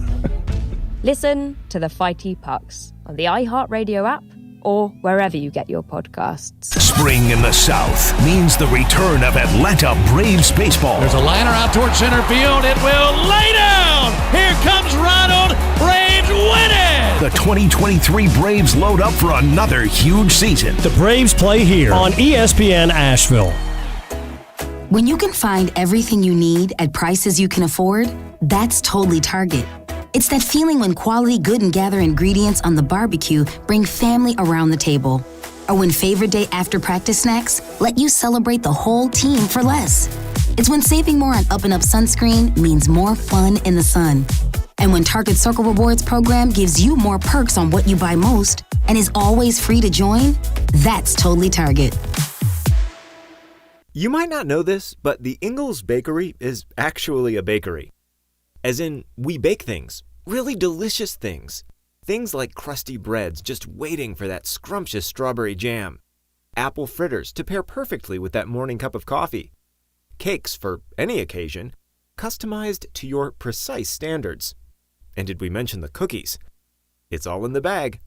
Ingalls, low prices, love the savings. Since man created roads, they've been looking for ways to get off-road and vehicles to take them there. That's where Outlaw Off-Road comes in. A premier off-road center for Jeeps, trucks, and SUVs with a complete lineup of off-road and overland services, including maintenance and repair to make your vehicle all that it can be. Check out their location right here in Western North Carolina at 85 Avery Creek Road. Call them today at 828-974-8480 or visit them on the web at theoutlawoffroad.com. Real estate isn't about properties, it's about people. I'm Clarissa Hyatt-Zach with eXp Realty, your native realtor serving all of Western North Carolina. I will work hard for you, and I believe in doing the right thing every time. I market each of my listings to reach out-of-town buyers. I use a professional photographer and drone video on every single listing, as well as collaborate with agents across the country to find your buyer. Check me out online at clarissasellswnc.com or give me a call at 828-774-6343. It would be my pleasure to assist you through the real estate process. On the weird scale, there's Vegas, there's Florida, and there's Asheville. Let's get weird, Asheville. Our YouTube chat has been taken over by things that they want to know if, Jake, do you know what this is? And we'll get to those momentarily. But first, we're going to get weird. Last week, there was a huge push to get rid of wood-fired pizza places. Really? Apparently it's bad for the environment, and there's a lot of people who need something to do. I didn't say that. And they just really wanted to take away things that we love. Mm-hmm. Well, now the Scientific American has gone too far because you are taking something away, or at least you want to, that is very important to me. It's led to many great things, many great nights in my life. I believe it's why Girls Gone Wild was the thing.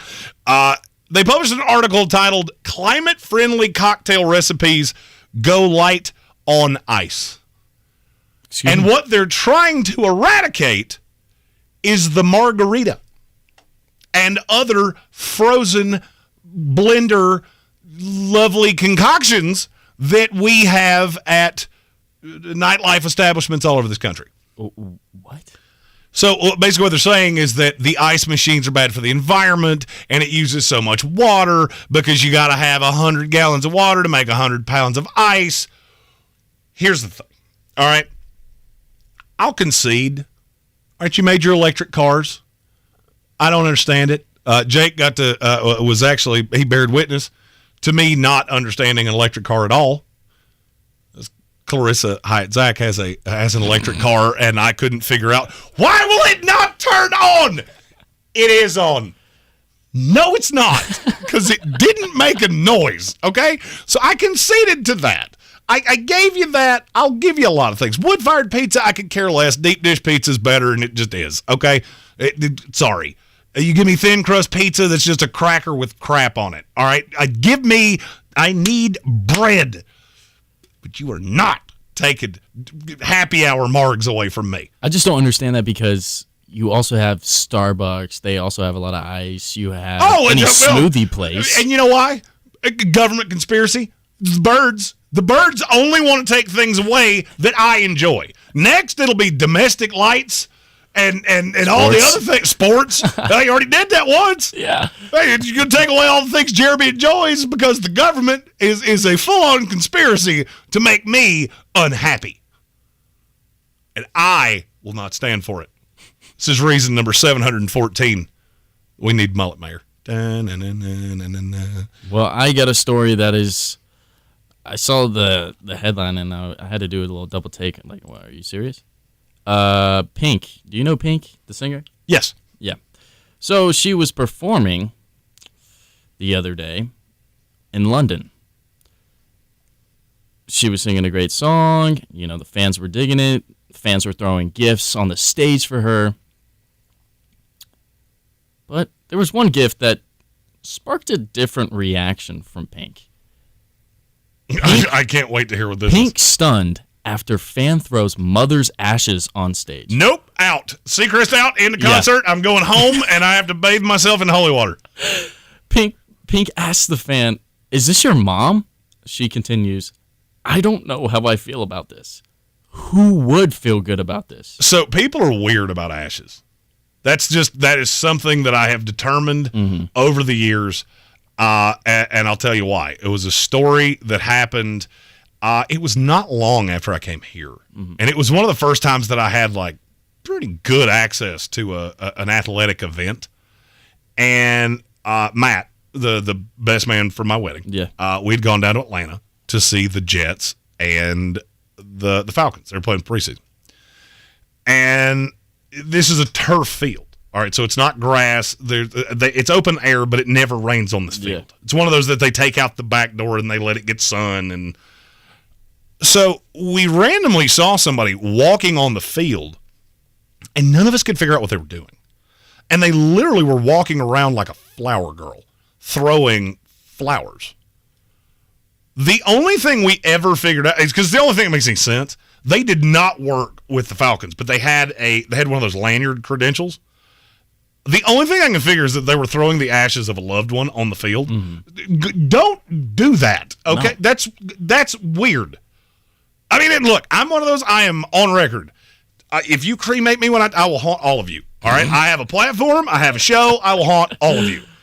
And anybody that's ever listened and heard me say that, I feel like when the big man's going to tell me so I know who to haunt because you allowed it to happen. But people are weird with their with ashes. I couldn't imagine performing and then someone just like gives you their mother's ashes. Like no, why can we not just have the urn or take it to the mountains or to Fiji? Yeah. Don't have human remains around people. Now that I think about it, yes, maybe her mom was a big Pink fan or something. So no, I understand why you did it. But still, come on now. All I can think about is that one scene from Grown Ups where they're throwing the coach's ashes and then, big guy eats the Kentucky Fried Chicken. Oh yeah, bad. It's bad. But before we go to break, I have to tell this story. So I have long been a proponent of our postal people because I am a former postal worker, and so I will use this opportunity to say, always be nice to your postal person. They work much harder than you think. And they know things about you that you don't know they know because they have access to all your mail. They don't mean to know it. They just do. But be nice to these people. So when I worked for the Postal Service, I got a Foot Locker from overseas. It was a kid in the military. He had passed away, unfortunately. They sent back the Foot Locker. And on the locker, there was a sticker that said human remains inside. And this is how stupid Jeremy is. I didn't think about that could be an urn. I thought there was a body in that box because it was incredibly heavy. I have never been so mortified in my life. I almost quit my job 3 times that day until somebody finally came to me and went, "Are you stupid? Like genuinely, are you stupid? Like, think about this. Make this make sense to me that you're not getting to earn here." And I went, "Well, okay, that makes far more sense." Still freaked me out, and that's actually the last time I cried in public.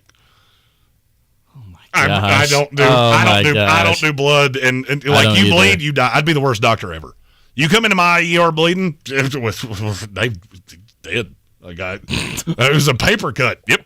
Worst bleeding death I've ever seen. Kept asking me to sew it up. And I had the needle in my hand, and I refused. Oh, my gosh. It didn't go well for him. We got a couple of these. One from Curtis Davis. He said, don't know if we still do torture tickets. We do. And those will be coming back in very short order. We actually have one existing right now with between Jake and I. Oh, yeah. I forgot about that. Yeah, He's got to dye his mustache blonde. If, not when, but if I lose against you in Madden. See, I understand you're confident, but you still haven't seen me play. It's true. Yeah. I've seen thousands upon thousands of others play. And unless you're in the top 1% of that, I like my chances. And if I lose, I have to get the tattoo of Maxie the Miner with the Larry O'Brien trophy. Yeah. So the perfect one would be to drink a regular show Mississippi Queen, and he said show that to me. And then GG Gambling asked Jake, what is ICQ? What? ICQ. And it's not Insane Clown Quartet. International. I don't actually know what it stands for. International CONCACAF qualifier? I don't know. No, it is not soccer? No, it was in the same. It was kind of like AIM. It was a more nefarious version of AIM. Well, it looks like I'm going to have to look at it. I personally never used that one, but I know loosely what it was. I'm going to probably have to look at that at the break. 100%. I think it's a formidable idea. Speaking of the break, we got to pay some bills, tell you about our lovely sponsors, and after the break, we'll talk about Damian Lillard. Apparently, he's not committed to being out of Portland, and I fully believe that that's a fool's errand. You're in the Sportsocracy, 92.9 ESPN Radio Asheville, brought to you by Ingles Markets and Clarissa Sales, WNC.com. This is your Exergen Temporal Scanner weather forecast on ESPN Asheville. Here comes some heat. We're talking 90s in the late week forecast to close down June. Wet forecast for early July and for the holiday early next week. Chance for rain showers early next week. Temperatures tonight in the valley at 60 degrees, 50s with elevation. Mid and upper 80s with sunshine Wednesday, Thursday, and then rain chances starting to increase for Friday and the weekend. High temps near 90. I'm meteorologist Scott Lariamore. That's the latest Weather Channel forecast. This is your time saver traffic on the new ESPN Asheville. Traffic time ago, 26 westbound between Airport Road and the Blue Ridge Parkway. 240 westbound, light delays between Charlotte Street and Montford Avenue. Sweeten Creek Road southbound, stop and go approaching the Blue Ridge Parkway to Mills Gap Road. Hendersonville Road southbound between Biltmore Forest and Overlook Road. Near Avery Creek, Boulevard Road north and southbound. Near Long Shoals Road is slow. Checking the drive time from downtown Asheville to Asheville Regional Airport via 240 westbound and 26 eastbound. Drive time 20 minutes. I'm Lehman Fuel with your Time Saver Traffic. This report is sponsored by Indeed.com. If your business is feeling a summer hiring wave, then you need Indeed. Their all-in-one hiring solution makes it easy to attract, interview, and hire candidates. Visit Indeed.com/credit and get $75 towards your first sponsored job. Terms and conditions apply. Get your tickets now at AXS.com for our 2023 iHeartRadio Music Festival. Coming back to Las Vegas. 2 nights. September 22nd and 23rd. 1 stage. At T-Mobile Arena. Streaming live. Only on Hulu. This is the iHeartRadio Music Festival. Buy your tickets for our 2023 iHeartRadio Music Festival now. Before they sell out. At AXS.com. That's AXS.com. It's a streaming hot summer on Pluto TV, featuring hit blockbusters during popcorn summer movies. Watch Mark Wahlberg try and solve a murder in 4 Brothers, or go on an adventure with an Indiana Jones movie marathon. Plus, Pluto TV has hundreds of channels with thousands more movies, available live and on demand. Download Pluto TV on all your favorite devices for free. Pluto TV. Stream now, pay never. At Ingles Weather, we're celebrating Friday night rivals, televising college basketball games, bringing the Fan Fest to semi-pro soccer, or taking you out to the ball game at your minor league park. It's all in the bag. Ingles, low prices, love the savings. Running a small business is no small task. At Home Trust Bank, we work hard to prepare businesses for whatever tomorrow may bring. Your dreams are our business, and we have local experts who can help you plan for a successful future. Dependable guidance you need, and service you'll appreciate. At Home Trust Bank, we take your small business banking personally. Visit your local Home Trust branch or anytime at htb.com. Member FDIC. If cleanliness is next to godliness, look around the car right now. Is that very godly?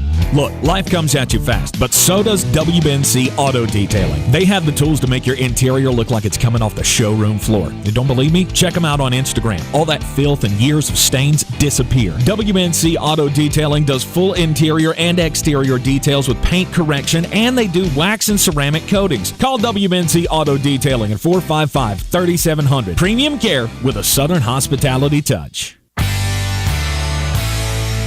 The Sportsocracy. Pull up your pants, take off the bra, and be a man. You're back in the Sportsocracy. 92.9, 880, and 1400. ESPN Radio Asheville. You got me, the ESPN draft nerd, Jeremy Green, and the intern, Jake. He's like the Ohio State University, Jake Wilson. Damian Lillard met with the brass of the Portland Trail Blazers, and according to ESPN's Brian Windhorst, did not officially ask for a trade. I don't really know what to do with that. So he didn't say you have to trade me. I don't think he wants to leave Portland. I don't think so either. But I also don't understand how this roster fits together in the least. No. So you got 4 guards that do one thing: score. Mm-hmm. So then you got Damian Lillard, Scoot Henderson, who you just drafted number 3 overall, Anthony Simons, who you paid a few years ago, and Shaedon Sharpe, who might be the best young player on the team. None of them could defend the chair I'm sitting in. Not a single one of them can play a lick of defense.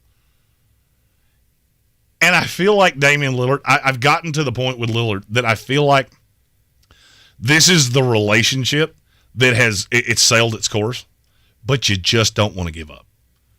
You love each other. You don't necessarily like each other. And you're thinking that a vacation or a new car or, God forbid, a baby is going to make this better.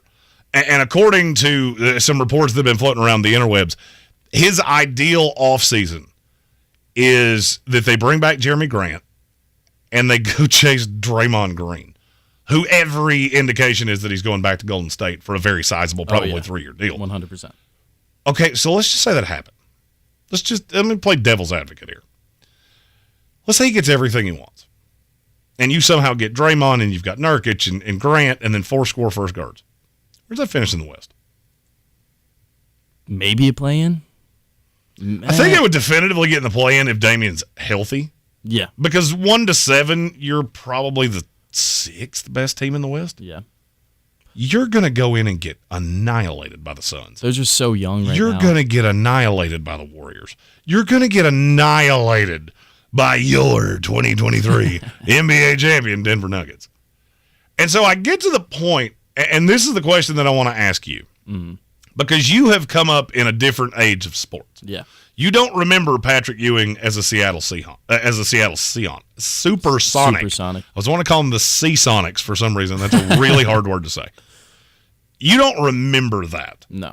I grew up a Knicks fan, so I remember when Patrick Ewing got traded. It was a very dark day. Mm-hmm. It was a very dark franchise. He had sailed his course. He was really old. I think he was 37 years old by the time they traded him. So is it better to go down with the ship with the franchise that you know and be known as he would be the greatest player in Portland Trail Blazer history? Yeah. I'm not sure that he's not already that, because Clyde left about this time to go to Houston. Mm-hmm. Now, Clyde brought some better success. He went to a finals. So it's a little different. It's not apples to apples. It's more apples to tangerines. But would it be better for his legacy to stay in Portland, probably get in as a 6th seed 2 times in the next handful of years before the skills atrophy and he's no longer the player that he was? Or do you want to see him move on to a New York? Which that one, neither of the New York teams really fit to me. I think they don't make any sense. I think it's a win-win for Damian Lillard, honestly. To stay or go? Both. It's a win-win situation. I don't understand the win of staying. I think that when you stay, again, you said you cement yourself as the best player in Portland Trail Blazers history. And also, when I see a guy stick out with the team, they earn my respect, 100%. And I get that. Yeah. But is he not going to have that anyway? He's had chances to leave for years. He's put everything into this team. Does he not deserve the chance to go win somewhere? How about this? And I don't even know. All right, the Miami Heat trade that floated out there with Hero, Duncan Robinson, Nikola Jovic. There was another piece in that. I can't remember who it was. Maybe Caleb Martin. Jaime Jaquez, maybe. Jaime Jaquez, and then some picks. Yeah. All right, that gives you Butler, that gives you Lillard, that gives you Bam Adebayo, and not much else. Yeah. It's basically Max Strus, Gabe Vincent, if you can bring them back. Yeah. I don't know that that's a title team. I don't think it's a title team. He doesn't fit in New York because he doesn't play defense, and him and Thibodeau are going to butt heads forever. I can't imagine he's going to leave Portland to go play with Mikal Bridges, no matter what people think about him. Yes, he's a good player. I understand that, but this narrative that he's a top 15 player in the league is stupid. But if there's a spot out there, do we not want to see him on the backside of his career playing in games that matter? No, I totally agree. But again, like, you look at a player who sticks out with their team, you're like, oh my gosh, like, this guy's legit. You think about Matt Ryan. Now you have a sour taste in your mouth just because of last year with the Colts. But that wasn't his sour taste. Atlanta was done. Atlanta was done. over. Yeah. I mean, to me, this is a business, and I feel like there are really very few happy endings in sports at this point. Basically, the sport has made it to where that's not going to happen. The collective bargaining agreements and the salary caps and all those things have made this to where that's not going to happen. So you're probably going to have a second act somewhere. And your Matt Ryan example is very apropos. Matt Ryan would have stuck it out in Atlanta forever. Fact or fiction? Say it again? Matt Ryan would have stuck it out in Atlanta forever. I think he would. They moved him. They moved off Matt Ryan. But I don't know. I thought I heard reports that he wanted to go somewhere. And it's kind of like the end of the day, he had worn out his welcome in Atlanta. Yeah. Because they knew this team is not good enough to win with what he is providing us. Yeah. We're going to give him a shot and maybe it was him. Maybe he was the impetus. I do not see it that way. Mm-hmm. Atlanta was ready to move on. It's a new regime. He doesn't really fit in this Arthur Smith offense. But you do think about Indianapolis because he played a year too long. Yeah. Damian Lillard's still in the prime of what he is. Yeah, he's never been a good defender. He's never going to be a good defender. He's a liability as a defender, actually. But he's still a really good player. Mm-hmm. And I want him to have the ability to play in a game that matters before he goes out. I mean, he's played, in terms of playoff series that he's ever played in that I can even remember, I don't need all 5 fingers on one hand to tell you a series that I even remember. And this guy's been the best trooper, the best warrior. They're going to build statues of him no matter what he does. Definitely. If he goes to him right now and goes, look, you got 3 young guards. You build around Scoot. You build around Shaden Sharp. Anthony Simons is a really expensive sixth man off the bench. That can work. Mm-hmm. You can build that team. It's fine. The high side on this is Dame Lillard wastes the last years of his career chasing a legacy that I think he's already got. And to me, that would be incredibly unfortunate. I think he's a great player. He's a fun player to watch. I'm just not sure that history is going to be as kind to him if he doesn't have that second act somewhere else, and this is his chance to do it. You're in the Sportsocracy with me, the ESPN draft nerd, and him, the intern Jake. We'll be right back with the Chicago Bears offseason files. This is your time saver traffic on the new ESPN Asheville. Driving this time ago, 26 westbound between Airport Road and the Blue Ridge Parkway. 26 eastbound, light delays east of Brevard Road to the French Broad River. Near Avery Creek, Brevard Road north and southbound near Long Shoals Road is slow. Hendersonville Road southbound slow between Biltmore Forest and Overlook Road. Sweeten Creek Road southbound is stop and go approaching the Blue Ridge Parkway, continuing to Mills Gap Road. Checking the drive time from Swannanoa to Asheville via 40 westbound and 240 westbound. Drive time 17 minutes. I'm Lee Benfield with your Time Saver Traffic. This report is sponsored by Staples Stores. Staples Total Support Plans are your tech plans for the unplanned, with 24/7 PC protection against bugs, cracks, and hacks. Plans start as low as $199.99. Plus, now get up to $250 off select computers in-store only. Offer ends July 29th. See an associate for details. Protect your tech at Staples. Discover credit cards do something pretty awesome. At the end of your first year, they automatically double all the cash back you've earned. That's right, everything you earned doubled. The cash back from trips, restaurants, all doubled. Seriously, though, see terms and check it out for yourself at discover.com/match. In a new series from the teams at Novel and iHeartRadio, this is the Fighty Pups. We're going out on the ice with the most violent hockey team ever. That was guerrilla warfare at its highest. Were they heroes or villains? You decide. You and I are going to have a problem. Do you understand what I'm saying to you? Welcome to the jungle. Listen to the Fighty Pucks on the iHeartRadio app or wherever you get your podcasts. You might not know this, but the Ingalls Bakery is actually a bakery. As in, we bake things, really delicious things. Things like crusty breads just waiting for that scrumptious strawberry jam. Apple fritters to pair perfectly with that morning cup of coffee. Cakes for any occasion, customized to your precise standards.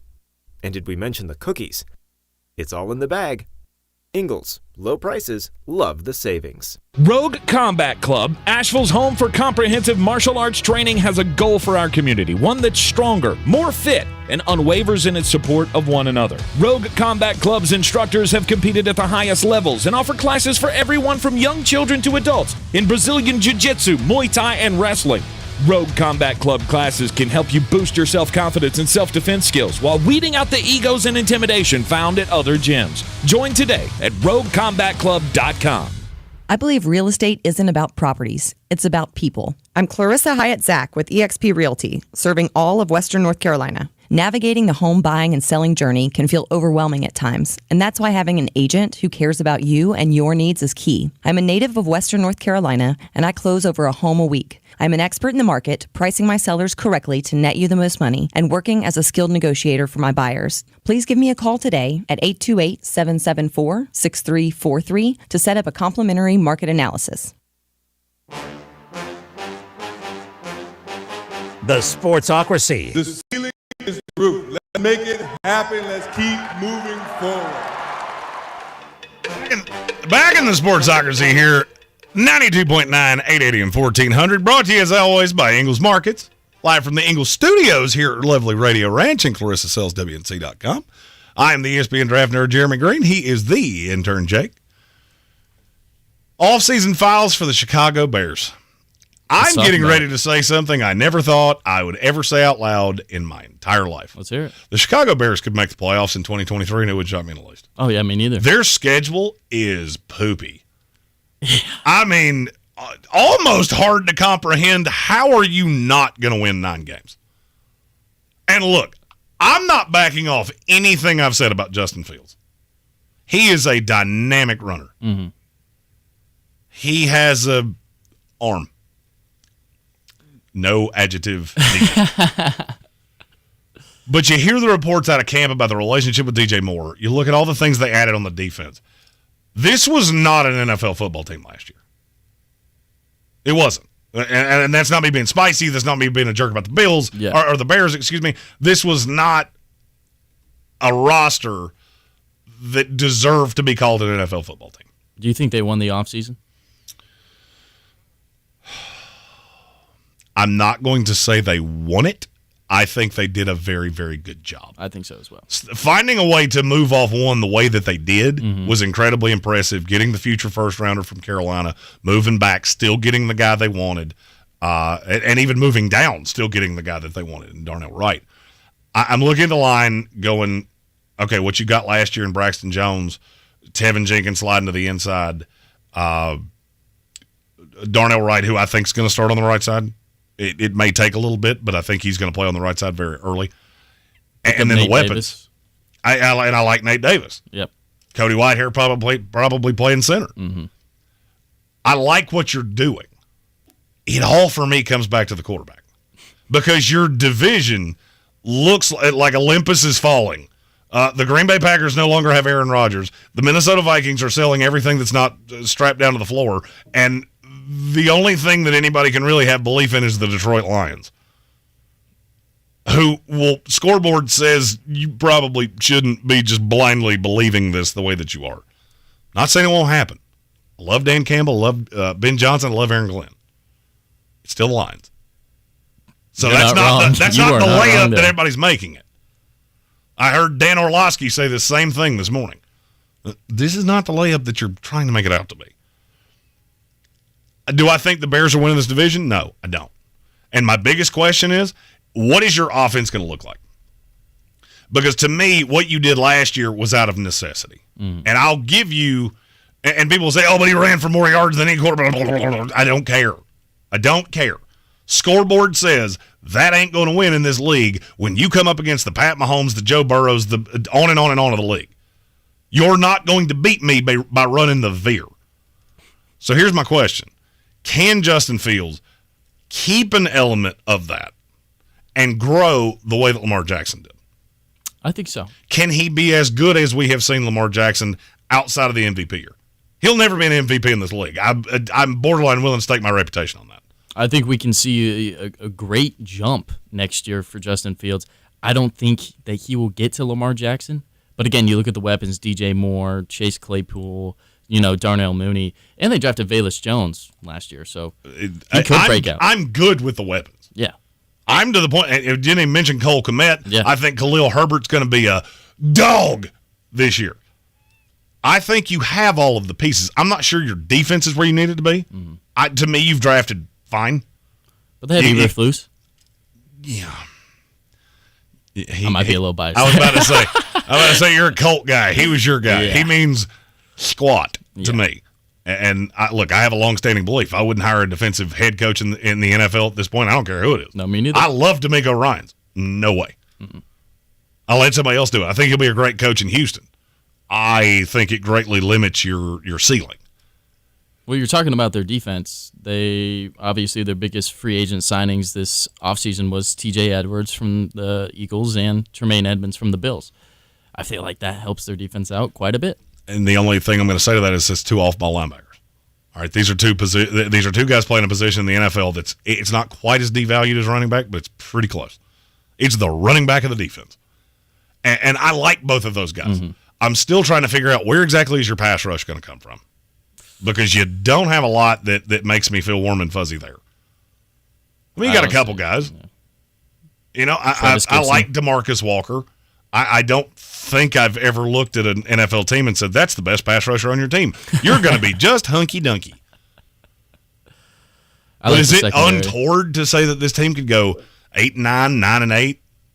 I don't think so. No. When I predicted the season the other day, I had them going 9-8 and taking the 7th seed in the NFC. The schedule's got a lot of Green Bay early before the defense comes together. Tampa Bay that I don't believe in at all. The Vikings, who seem to be in a complete lose-now mode. The Broncos. There's a lot of that early. And if you get a little momentum with an offense that's really hard to deal with because it's something you don't see very often, I don't think it's untoward to think that this Bears team could take a huge jump ahead, and they're one of my favorite teams in the NFL to bet their futures at over 6.5 wins. So, I think some places it's gone up to 7.5, and I'm not even sure I care about that. So I want to ask you, if I was going to take future on Chicago Bears making the playoffs? I don't know that I can go making the playoffs, but in the NFC, it's worth a dart throw. I'll take their win total, and I think I'll take it all the way to the bank. And yes, that's me, the designated Bear hater, saying that.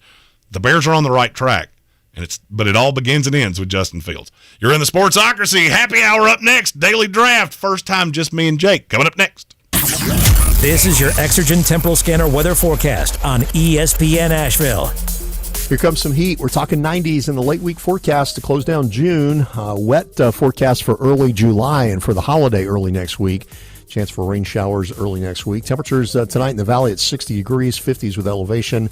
Mid and upper 80s with sunshine Wednesday, Thursday. And then rain chances starting to increase for Friday and the weekend.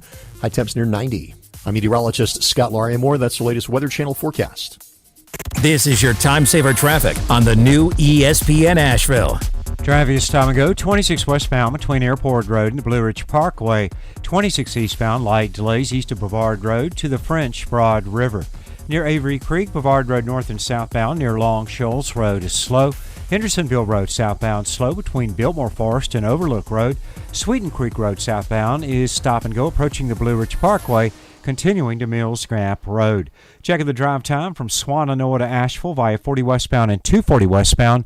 Drive time 17 minutes. I'm Lee Fuel with your Time Saver Traffic.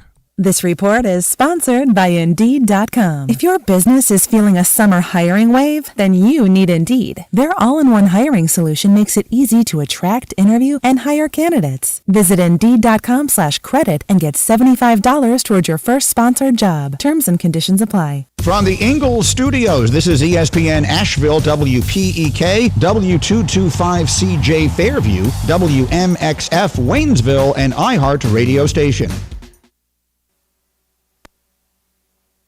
This is SportsCenter. I'm Christine Lisi. Not much has changed for the Trailblazers when it comes to Damian Lillard. They remain committed to building a winner around their star point guard, according to GM Joe Cronin. He said they had a great dialogue with Lillard in yesterday's meeting. Lillard did not ask for a trade, is giving the team time to work through the free agency process. If Lillard eventually asks out, he certainly won't be judged for it, believes ESPN's Tim Legler. He's past that point now in terms of the court of public opinion. Everybody's going to give you a pass to go wherever you want to go because we want to watch you play deep into the postseason. Can you imagine seeing Damian Lillard on a conference final stage, on a final stage, as good as he is under pressure? Like, and what that would mean to him ultimately. Jimmy Johnson won't race in this weekend's NASCAR Cup Street Series race following the deaths of his wife's parents in Oklahoma. The circumstances of those deaths remain under investigation. Governing body for the National Letter of Intent program announced new policies allowing athletes to back out of NIL agreements without penalty under certain circumstances. Among the changes, an athlete won't be penalized for requesting a release due to a coaching change. Coming up Wednesday, which NFL fan base will I annoy next? Which NBA star will I put on the Lakers next? Tune in and find out on Keyshawn, J. Will, and of course Max. 6 a.m. Eastern right here on ESPN Radio, ESPN2, and ESPNU. Now, your chance to win $1,000. Just enter this nationwide keyword on our website, Bills. That's Bills. Enter it now. Log on now to ESPNAVL.com. He's a degenerate gambler. You are a smelly pirate hooker. And he's cheaper than oxygen. He's useless. But somehow, they make it work. Jeremy Green, Tank Spencer.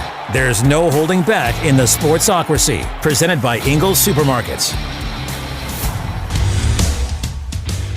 Hour 3 on a Tuesday, sans Tank at the beach. We got him represented on the YouTube stream. He's just living his best life, laying out on the sand. Got a little gut hanging out underneath this shirt. You got to have a visual representation of Tank, but it is the ESPN draft nerd Jeremy Green, the intern Jake Wilson. I do like that we both have Twitter handles that start with the. Oh, I love it. It's very nice. It just rolls right off. It does roll off the tongue. Just rolls right off the tongue. Start of the third hour. Same thing every day. We're going to do it. It's just a question of what are we going to talk about. It's the daily draft. We are the Sportsocracy, brought to you by Ingalls Markets and Clarissa Sells WNC.com here on 92.9, 880, and 1400. Today's daily draft, Jake and I wanted to play a fun football game. Because, see, here's the thing. We're football guys. Oh, yeah. Tank tries to throw in the NBA stuff. Yeah, I blame it on him. You know why? Because he ain't here to defend himself. It's much easier that way. I grew up without any brothers and sisters, but I watched my friends that had them. It's easy to blame the kid that ain't here to defend himself. So we're looking around the NFL. We've been doing the offseason files. We've been talking about all these teams and holes that they can still have on the roster and things like that. So we wanted to go back and forth here in the daily draft on best remaining free agents. There's still a slew of guys. All right, yeah. We're after the beginning of June. You've had some roster moves. You got some guys, and you're gonna have more moves in the preseason. You'll have guys that don't make the 53-man roster that wind up contributing on other rosters. But in terms of guys that are available in free agency right now, we're going to draft them, 6 for Jake, 6 for myself, and we're going to come up with where would be the best place for them to land. Jake, as your first day man of the board, first of all, doing a commendable job. I appreciate it, Jeremy. Markedly better than I would do by myself. I've watched News Know Mark Starling try to do this by himself, and Seacrest out. I would have taken the week off myself. So we appreciate you and all that you do. And you, my friend, have the number one pick, so the action is to you. Well, there's obviously two guys that are definitely going to go 1 and 2 here. And I Where are they, though? I mean, it just depends on what you're looking for. Obviously, I got to go DeAndre Hopkins. So that would be, if you had your choice of anybody's left on the market to be DeAndre Hopkins. DeAndre Hopkins. Let me tell you something right now. When he's healthy, top 3 wide receiver in the league. But that's the question: is he going to be healthy? Does the PED suspension bother you? There's a lot of things about DeAndre Hopkins, and he's 31 years old. Yeah. All right, we talk about the show on the show a lot. There's a reason that you don't see a lot of 31-year-old receivers. Mm-hmm. It's because the body doesn't age well when you've taken this level of beating. We've also said you don't take PEDs to get stronger. You take PEDs to get healthy. There's a big difference in those two things, which is why I've never been a moralist and been all that upset that people did it. I understand why you had to be punished for it, but I don't really care that you did it. Mm-hmm. If you had to choose a landing spot for DeAndre Hopkins, what would it be? You know, everyone's talking about going to New England. I would really, really like to see him. This is a wild card here in Tennessee. I feel like you have nobody above the age of 27 on that roster. It's a young roster. Traylon Burks is currently slated to be the one. Kyle Phillips is his second year as well. A slot guy at UCLA that I really liked. I can't look at Tennessee because, all right, here's where I go with a guy like DeAndre Hopkins. Is signing him going to make you a contender for blank? All right, so when people hear contender, they think you're talking about, are they a Super Bowl contender? I don't necessarily need you to be a Super Bowl contender. Is it going to take you to another level? To me, with Tennessee, that answer is no. Because they ain't better than Jacksonville anyway, and you're not getting out of that division unless you win it.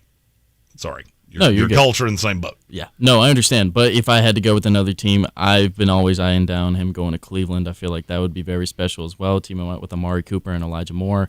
Tank loves Donovan Peoples-Jones, but DeAndre Hopkins, I feel like at this point, is a lot better than Donovan Peoples-Jones. Cleveland makes a lot of sense. Yeah. He has a relationship with Deshaun Watson. They were good together in Houston. But here would be my question on Cleveland.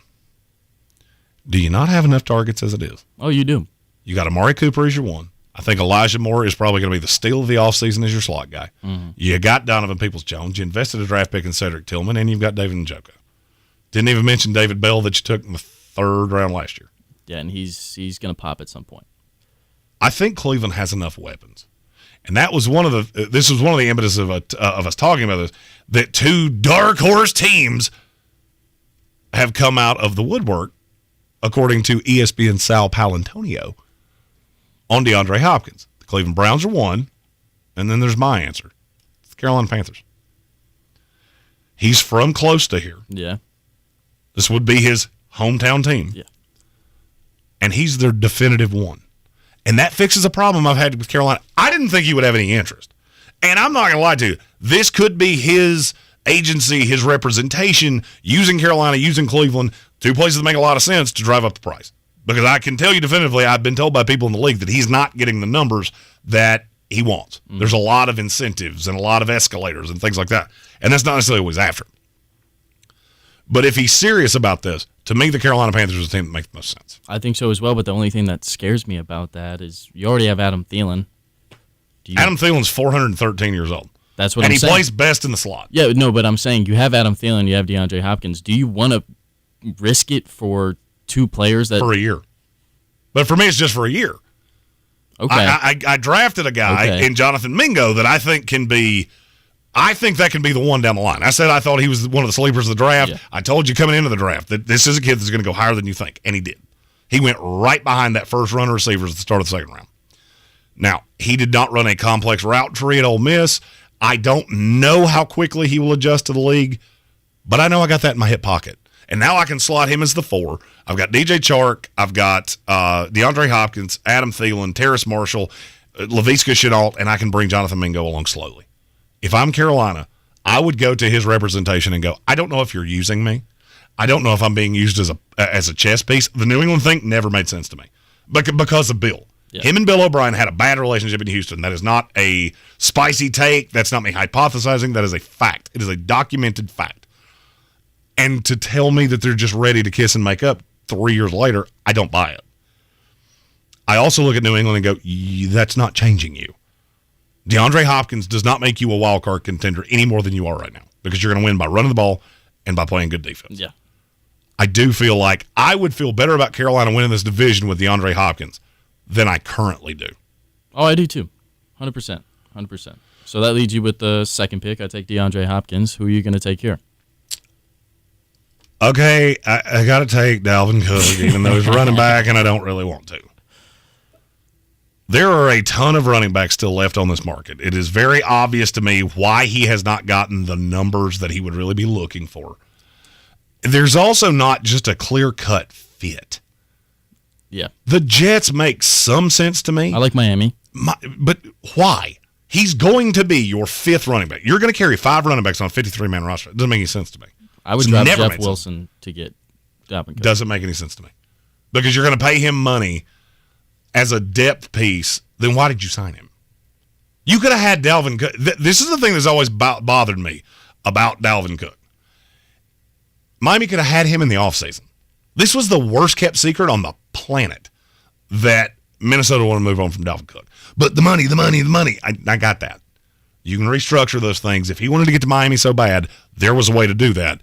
And it wouldn't have cost a great deal more than what Raheem Mostert and Jeff Wilson did. So why'd you do it? There's no new information here. Yeah. When you hear hoofbeats, it makes a lot more sense to assume horses than zebras. The team I look at is the Buffalo Bills. I like it. Because I feel like they have 4 rotational pieces that have one attribute that I really like, but there's not a bell cow here. There's not a guy I can count on. I mean, I think James Cook, his brother, can be really good, but that's a projection. And so if I can get a no-doubt starter in this league, even if it's only on a 1-year deal, I'm doing it. I'm doing it. I'm not going to think about it. I like the fit. I like the fit in Buffalo. So that leaves you with the number 3 pick. Is this close to you? No. Like, it drops off. Is there somebody that you really hope I don't take right here? Yeah. Is it Marcus Peters? Yeah, it was Marcus Yeah, Peters. because to me, this is where the drop-off happens. It's a huge drop-off here. I don't, and look, I know he's a head case. I know he's been a bit of an issue in certain places he's been. But, man, he's around the football a lot. Yeah. And he's a veteran player. And I just can't help but think that there is a team somewhere that could really use him. I've been screaming he should go back to Baltimore for as long as I can remember. Oh, but we got Rocky Sin. Yeah, I said what I said, and I meant what I said. And I like Rocky Sin. No, you're wrong. I don't. He's fine. I'm sure you don't. Yeah, that Yannick Ngakoue Rocky Sin trade. That I was like, I'm going to kick you in the pants, and then you kick me in the pants, and we'll see who falls down first. I just look at Marcus Peters and go, there's a team somewhere that can use him. Where would you say the best fit for Marcus Peters is? Honestly, if I would put him in Indianapolis. And I'm not trying to be biased here. We literally just lost. You, though? No. Okay. All right, so Marcus Peters makes you what? What do you mean by that? You saw, and I'm not saying you have a hole at corner. I very much believe you. We have a huge hole at corner. And I don't understand why. And I'm not saying I understand why you would want to do it with the Colts. Yeah. I don't understand why he would want to do it. So I'm going to go to a team that's got a rookie quarterback that I'm not 100% sure can actually throw a football accurately. And I'm going to be in the middle of this team that at best is the second best team in their division, which is the worst division in their conference, and might be the second worst division in the NFL. Why would I do that if I'm 32-year-old Marcus Peters? Well, first off, I think the oldest corner they have in the room is Kenny Moore right now, and he's 26, 27 years old. Mm-hmm. You just drafted a bunch of rookie corners. They drafted 3 of them in the draft. They need someone to, teach these young boys how to play corner. But, like Marcus Peters, he's getting old. Why not take a chance with a team like this? So I'm kind of speaking out of both sides of my mouth here. Yeah. On a 1-year deal, why not go to New England? You're losing Jack Jones. That is You're not going to be on the roster. Who's a better person? Who is a better coach in the NFL to rehab your image than Bill Belichick? No one. He goes and takes a side, shows that he can be a team guy, and then a year from now, maybe you actually get that one more bite at the apple. And I'm not saying that he makes them a contender. This is more self-indulgent for him. You had a corner you were expecting to be an integral part of your team that just disappeared. I need you to rehab my image because he has a behind closed doors reputation for being hard to deal with and not being a team player. That's why I'm fully believe that's why he's not in Baltimore. So I go through the Bill image rehab. Well, I like it. Another one that makes sense to me is the New York Giants. Yeah, we've got Deonte Banks, but I can bring him along slower with Marcus Peters. Yeah, and I love Deonte Banks. Don't get me wrong. Well, all right, one more pick before we take the commercial break. Jake, it'll be your second selection. Second selection here again. You are looking at these free agents. There is a drop off, a lot of old people, but someone who catches my eye here at a position we don't really talk about a lot. Are you about to throw a kicker out there? No, Matt Ioannidis. I don't hate that one. I really don't. I really think that he can make a big impact to a team that is missing some front four, front three pressure, and a run stopper as well. Matt Ioannidis, when I look at who could have a fit, is the team we just talked about, the Chicago Bears. The Bears are going to be pretty consistent. At least if the board falls the way I think it is, they might be my answer on both the guys I draft next. Yeah. Because they need this team, I feel like, has done a good job of rehabbing the talent on the roster. Now you need to start rounding off the form with some veterans. Yeah. And Matt Ioannidis is younger than people think. 29. He's 29 years old. And I value him to be a really good football player in certain situations. His best fit is a 3-4 defensive end. Said that for years. But he can do practically anything. Yeah. Talented player, and I'm shocked he's not on a roster. I am too. But he played a pretty decent part in Washington and Carolina. No doubt. Got to pay a few bills. Take a quick break here on ESPN Radio Asheville. We'll be back right after this with the second half of the best remaining free agents daily draft. Stick with us. On the new ESPN Asheville. 240 westbound slow between Charlotte Street and Montford Avenue. 240 west and eastbound on the Captain Jeff Bowen Bridge is slow. 26 westbound slows west of Airport Road to the Blue Ridge Parkway. 26 eastbound slowing near Brevard Road. 40 westbound near George's Branch Road is slow. Near the North Carolina Arboretum, Brevard Road north and southbound, stop and go between Clayton Road and the Blue Ridge Parkway. Near Avery Creek, Brevard Road north and southbound, near Long Shoals Road is slow. Hendersonville Road southbound, stop and go between Biltmore Forest and Overlook Road. Sweeten Creek Road southbound, stop and go approaching the Blue Ridge Parkway to Mills Gap Road. I'm Lyndon Fuel with your Time Saver Traffic. This report is sponsored by Blindster.com. Hi, I'm Kyle at Blindster.com. At Blindster, we offer over 50 different custom window treatments, including faux wood blinds and shutters, all at prices less than retail. Plus, we'll send you free samples before you buy. Don't hire an expensive pro. Do it yourself and save big at Blindster.com. Tired of a job with no spark? Then join Emery Electric, the Southeast's premier electrical contractor. Competitive pay, a supportive team, and career growth await. Power up your career. Visit EmeryElectric.com/careers.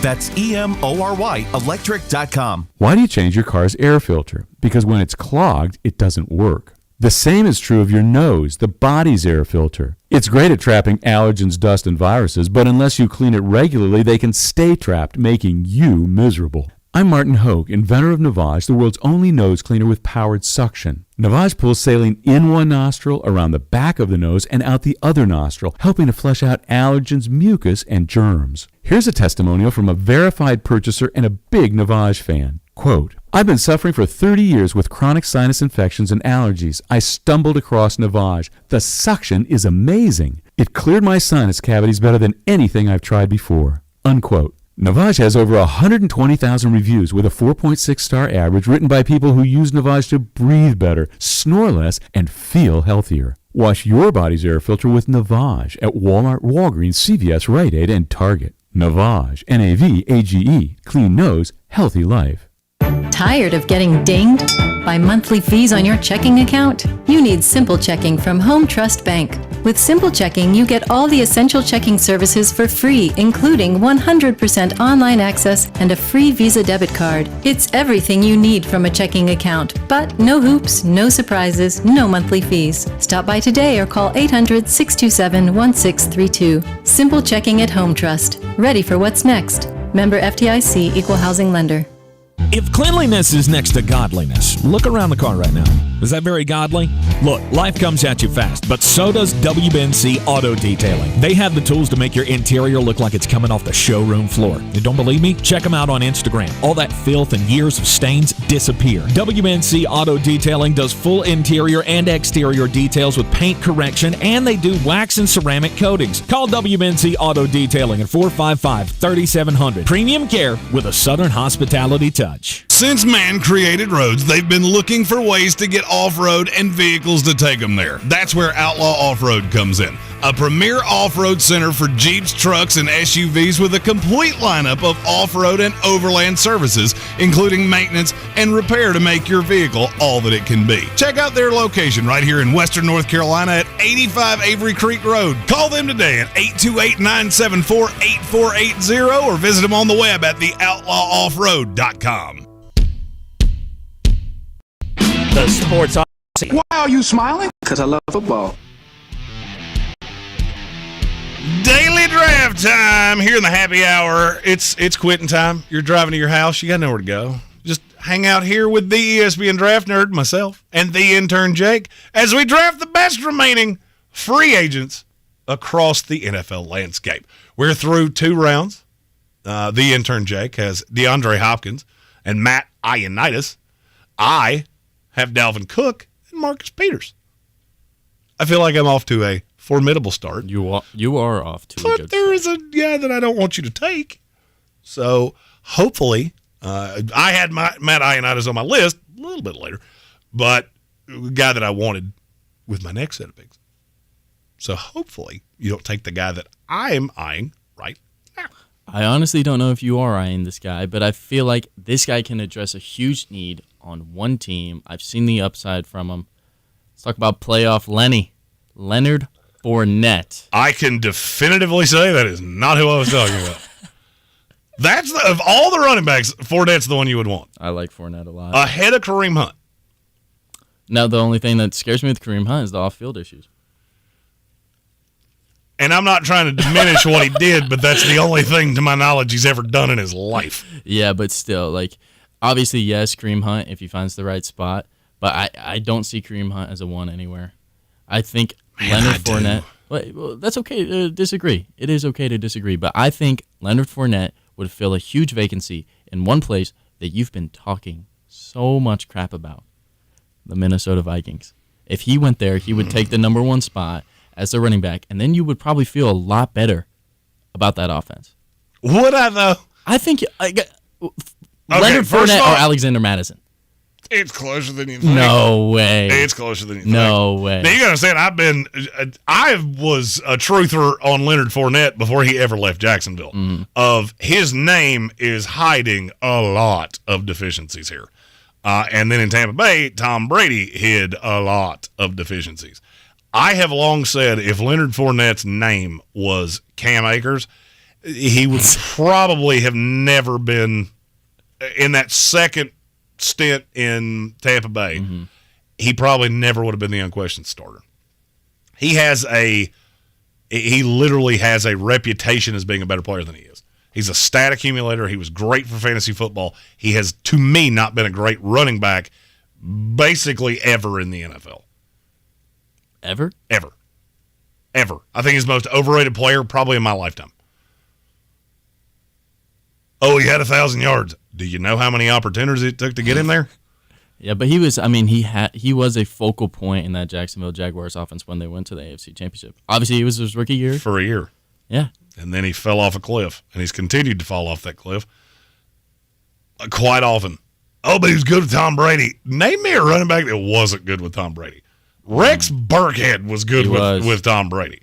Ben Jarvis, Green Ellis. Look at that law firm. That's a deep dive. I'm a fan of it. Definitively, I can say Leonard Fournette was not the guy that I was looking at. That's okay. So I'm going to go double edge here. Jadeveon Clowney and Yannick Ngakoue. I was looking at And Yannick frankly, Ngakoue. if I'm the Chicago Bears, I'm calling them both. Oh, well, they haven't been as good as I expected them to be. Are they better than what you have right now? Yes. The answer is yes. Are they going to come reasonably cheaply? The answer is yes. And I will just throw some veteran leadership at that defense, and I think it sets me in a – I have loosely the same problem with Jadeveon Clowney that I have with Leonard Fournette. The expectations on them, because of the name coming out, they've never lived up to that. Doesn't mean they've been awful. The difference is that Jadeveon Clowney wasn't who we expected him to be, and he gets just derided for that. And, well, you couldn't even play on the opposite side of Myles Garrett and rack up sacks. No, he was fine. If his name was anything else, you would think he was a serviceable edge rusher in this league. Yannick Ngakoue had one unbelievable year in Minnesota, and it just put people's brains in the wrong place with him. He's not a 12-sack-a-year guy. He's an impactful situational pass rusher. And I look at Chicago and go, if I'm them, I would love to have both. Well, those are two great selections. I really was going to take Yannick Ngakoue, but it's okay because I'm going to go back to the running back position, take the guy we were just talking about. Let's take Kareem Hunt. You know where he fits best for me? I think it's in the NFC South. I think he could go to Carolina or he could go to New Orleans. And I think New Orleans could be... New Orleans makes a lot of sense. It could be huge. If they get wind from the league that the Kamara thing is going to take longer than you think, he would be a very apt replacement. Look, he's going to come cheap. He just is. At this point, NFL running backs know when you get to 28 years old, you have become a contract killer. That's what you are. And we will do this 1 year at a time until you prove to us that you can't do it anymore, and that's when we put you out to pasture. Kareem Hunt has not done that yet, and he's still got way more tread on the tires than you would expect out of a 28-year-old running back. You compare him to Ezekiel Elliott, it's not even close. And they're, I think, 2 months apart in overall age. So I don't disagree with you on Hunt. For me, the location on him would be he's another one I would consider in Buffalo, but I think he's kind of a hat on a hat with James Cook. Kareem Hunt to me is what I would rather see the Jets do. Mm-hmm. That gives me another back that could, if Breece Hall's not completely ready, he can take over as between the tackles guy. If Michael Carter were to get dinged up, he could take over as pass catcher guy. He's a little bit of a jack of all trades. And to me, I would rather have him, if I'm a Jet, for the cost than Dalvin Cook. Because one is markedly more expensive than the other. Mm-hmm. Well, next up here, with the number 9 pick, I think I'm going to have to go corner. I'm going to have to go corner since you took Marcus Peters from me. I'm going to take Casey Hayward. And I think Casey Hayward is a great call. I think Hayward, when you're looking at the teams up and down the board, to make an immediate impact, what about Jacksonville? I don't mind that. I don't mind it. They like bigger corners. Yeah. So I'm not necessarily sure that they would go that route. I wouldn't hate a reunion with the Chargers with Casey Hayward. I wouldn't either. I think he plays nicely in the slot. He's malleable. You can move him around. There's a lot of things that you can do there. To me, if I'm Casey Hayward, I'm at an age where you have an opening as a slot guy and you're a Super Bowl contender, I'm in. Call me. Yeah. 2 things from our YouTube chat. GG Gambling asked, why hasn't anyone said Hunt to Kansas City? That reunion would be huge. No, I was thinking about that, though. Well, the problem is they really believe in Pacheco. Yeah. They really believe in McKinnon.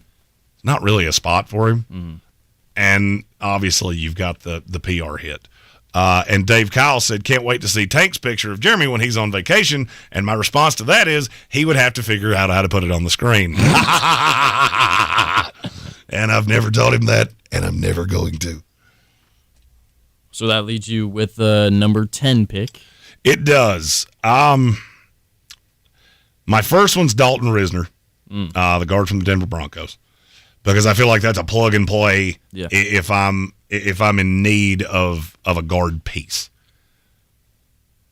Where that is, I almost want to say with the Jets. Just in case things don't go hunky-dunky and I have to kick Elijah Vera-Tucker out to tackle. He did play well last year underneath Nathaniel Hackett, and he's just a good player overall. Mm-hmm. So, I mean, and there's a slew of other teams that could use him. And I don't want to do this, but I'm going to. It's John Johnson. Oh my! Are you serious? You're taking everybody now, huh? Yeah, you're taking everybody that I'm looking. Name's on the door for a reason. Yeah, that's not because it's not because I'm a moron. Jeez. And my thought is, was he great in Cleveland last year? No. But name me the player for that Cleveland defense that was as great as you expected him to be. No one. And so you're taking a shot on a guy that's 27 years old. And I'll take the flyer based off what I've seen him do in the past.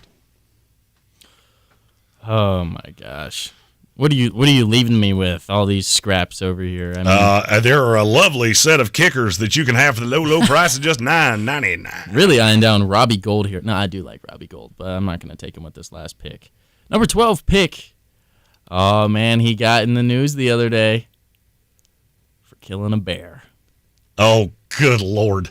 Give me Carson Wentz. You're going my ginger brother. Let's go. Okay, now as a Colts fan, I hate him. You know that. 100%. First of all, he killed a black bear with a bow and arrow. That's impressive. It is legal to do there. Okay, just facts don't care about your feelings. You don't like it, that's fine. You go to your message board and complain about it. He didn't do anything illegal. I'm not going to deride him for that. Now, I am not a fan of killing black bears. They're very cute. They're very cuddly. And Jody Williams, our buddy with Help Asheville Bears, does a great job of helping bears here around the area, so it's not something I would do. But he didn't do anything illegal. As you're, like, let's say Wentz is done being a starter. Do you feel comfortable with Wentz being a backup quarterback in this league? Yes. I do too. But is there a team that you feel like he could be the backup and potentially be the starter where one of his former teammates is at?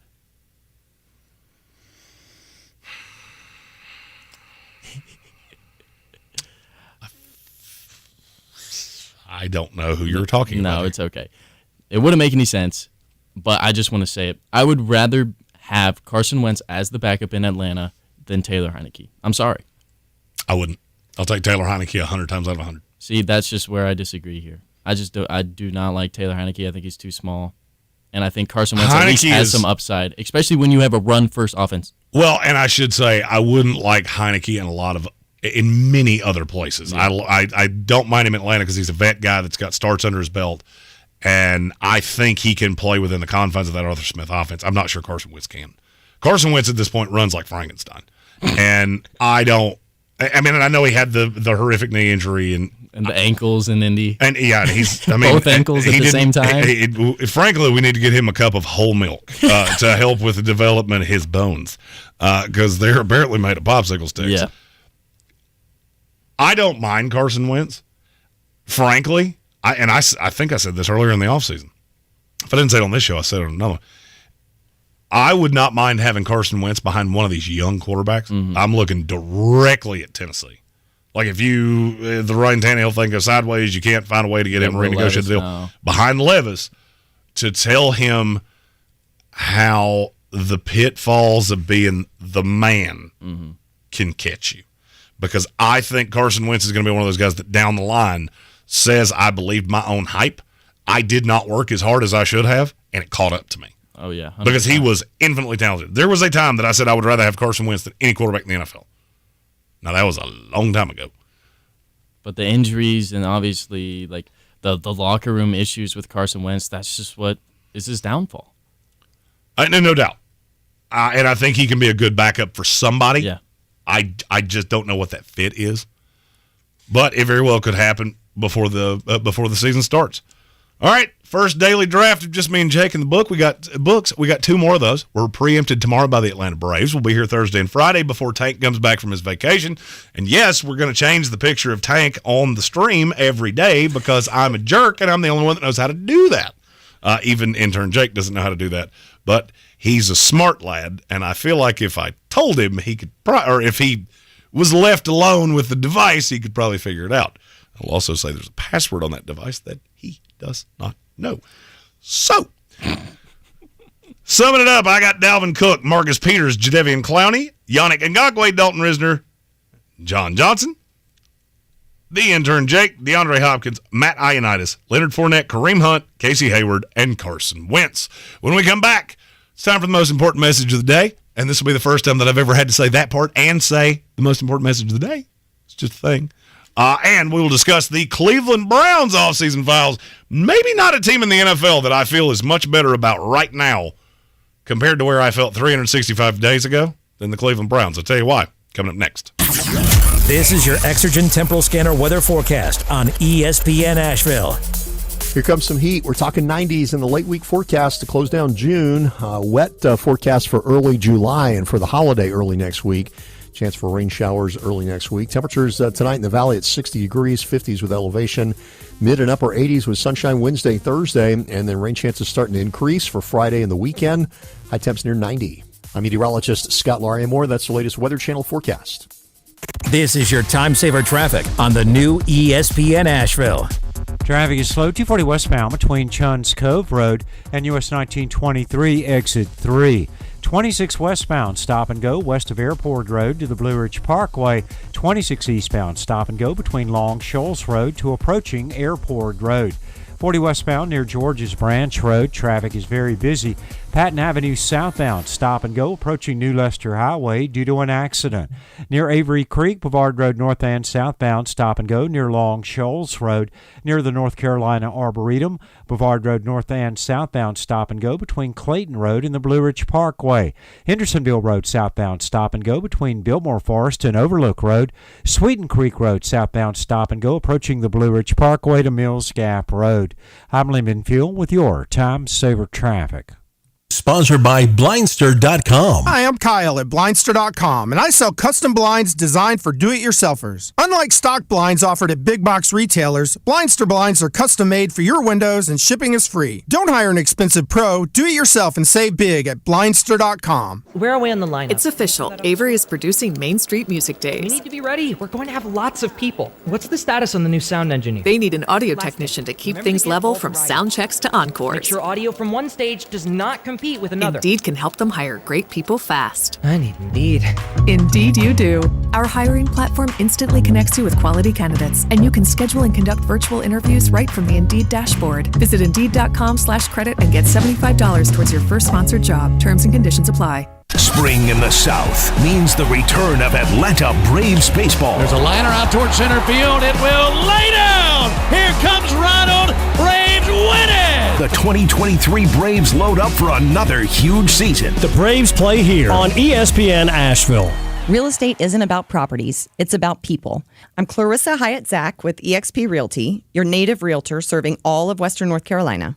I will work hard for you, and I believe in doing the right thing every time. I market each of my listings to reach out-of-town buyers. I use a professional photographer and drone video on every single listing, as well as collaborate with agents across the country to find your buyer. Check me out online at clarissasellswnc.com or give me a call at 828-774-6343. It would be my pleasure to assist you through the real estate process. Rogue Combat Club, Asheville's home for comprehensive martial arts training, has a goal for our community, one that's stronger, more fit, and unwavers in its support of one another. Rogue Combat Club's instructors have competed at the highest levels and offer classes for everyone from young children to adults in Brazilian Jiu-Jitsu, Muay Thai, and wrestling. Rogue Combat Club classes can help you boost your self-confidence and self-defense skills while weeding out the egos and intimidation found at other gyms. Join today at RogueCombatClub.com. You might not know this, but the Ingalls Bakery is actually a bakery. As in, we bake things, really delicious things. Things like crusty breads just waiting for that scrumptious strawberry jam. Apple fritters to pair perfectly with that morning cup of coffee. Cakes for any occasion, customized to your precise standards. And did we mention the cookies? It's all in the bag.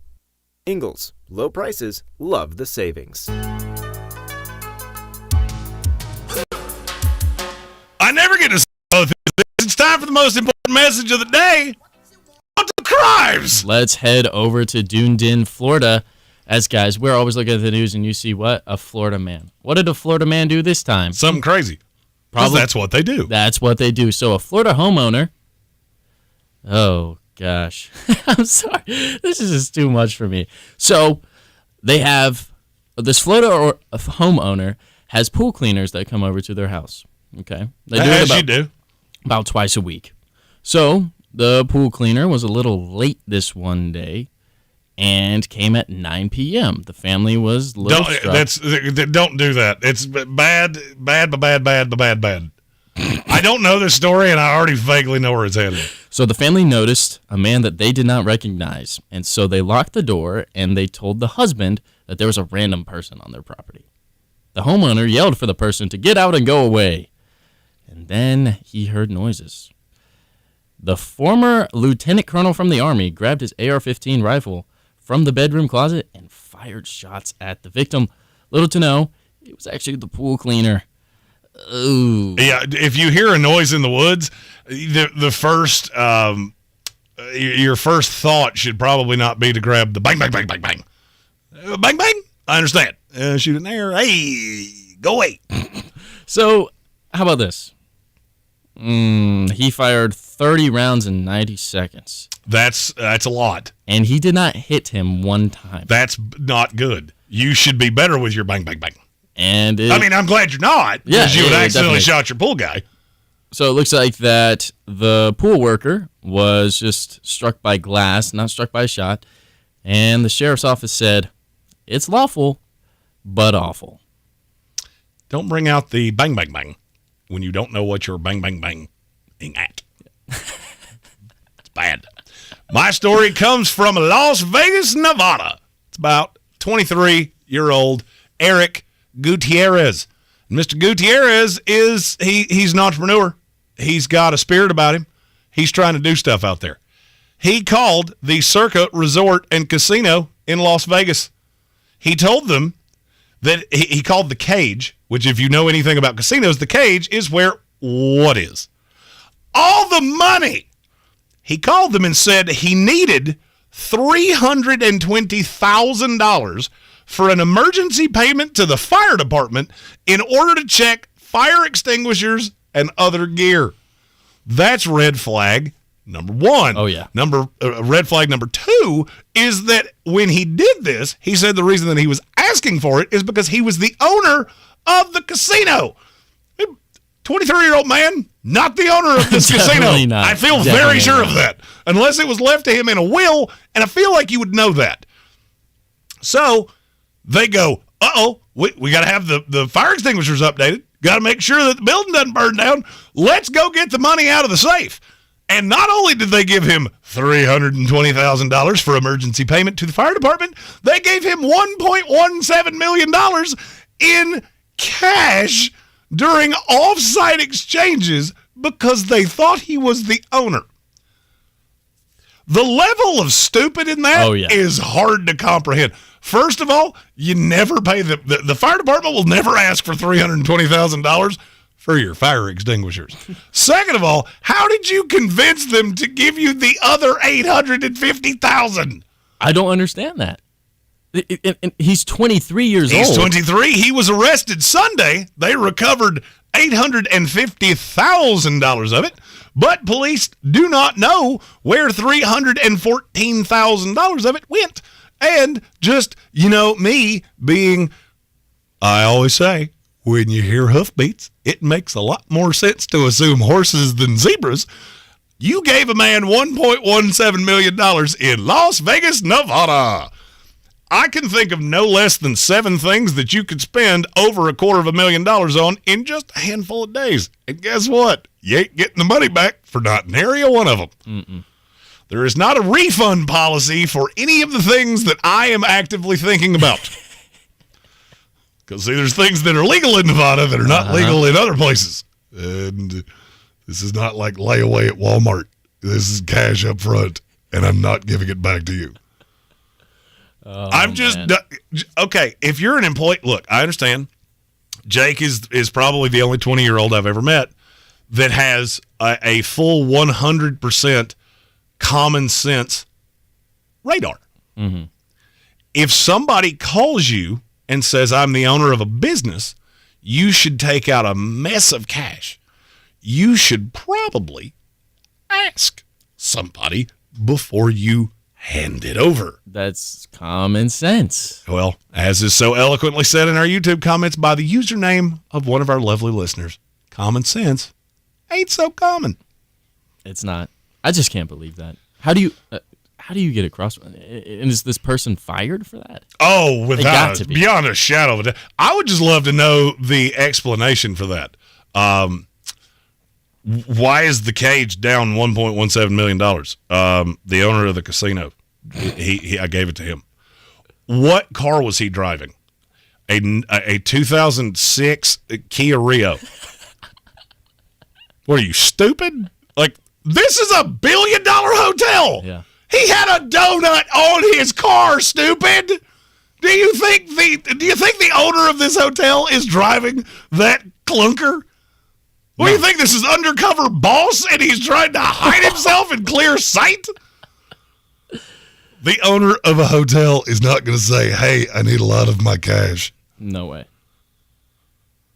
You know, we get to a point in this world where I swear to you, I'm a 36-year-old man, and I think the average IQ has dipped no less than 20 points in the last 10 years. Because I see so many of these stories. Well, he asked for it. And so what? People ask me for money all the time. And you know what I do? Don't roll my window down. This is the Sportsocracy. I'm the ESPN draft nerd, Jeremy Green. He's the intern, Jake. Right after this break, we'll come back with the offseason files of the Cleveland Browns and wrap it up with a little recap of what we've learned today. Jake with things from the 90s, me of things of today. Stick with us here on 92.9 ESPN Radio Asheville, 880 and 1400, brought to you by Ingles Markets and Clarissa Sales, WNC.com. This is your time saver traffic on the new ESPN Asheville. Driving slow, 240 westbound between Johns Cove Road and US 1923, exit 3. 26 westbound slow west of Airport Road to the Blue Ridge Parkway. 26 eastbound delays between Long Shoals Road to approaching Airport Road. 40 westbound slow between the Smoky Park Highway and George's Branch Road. Patton Avenue southbound approaching New Leicester Highway, delays due to an accident. Sweeten Creek Road southbound, stop and go approaching the Blue Ridge Parkway to Mills Gap Road. Hendersonville Road southbound slow between Biltmore Forest and Overlook Road. Near Avery Creek, Brevard Road north and southbound near Long Shoals Road is slow.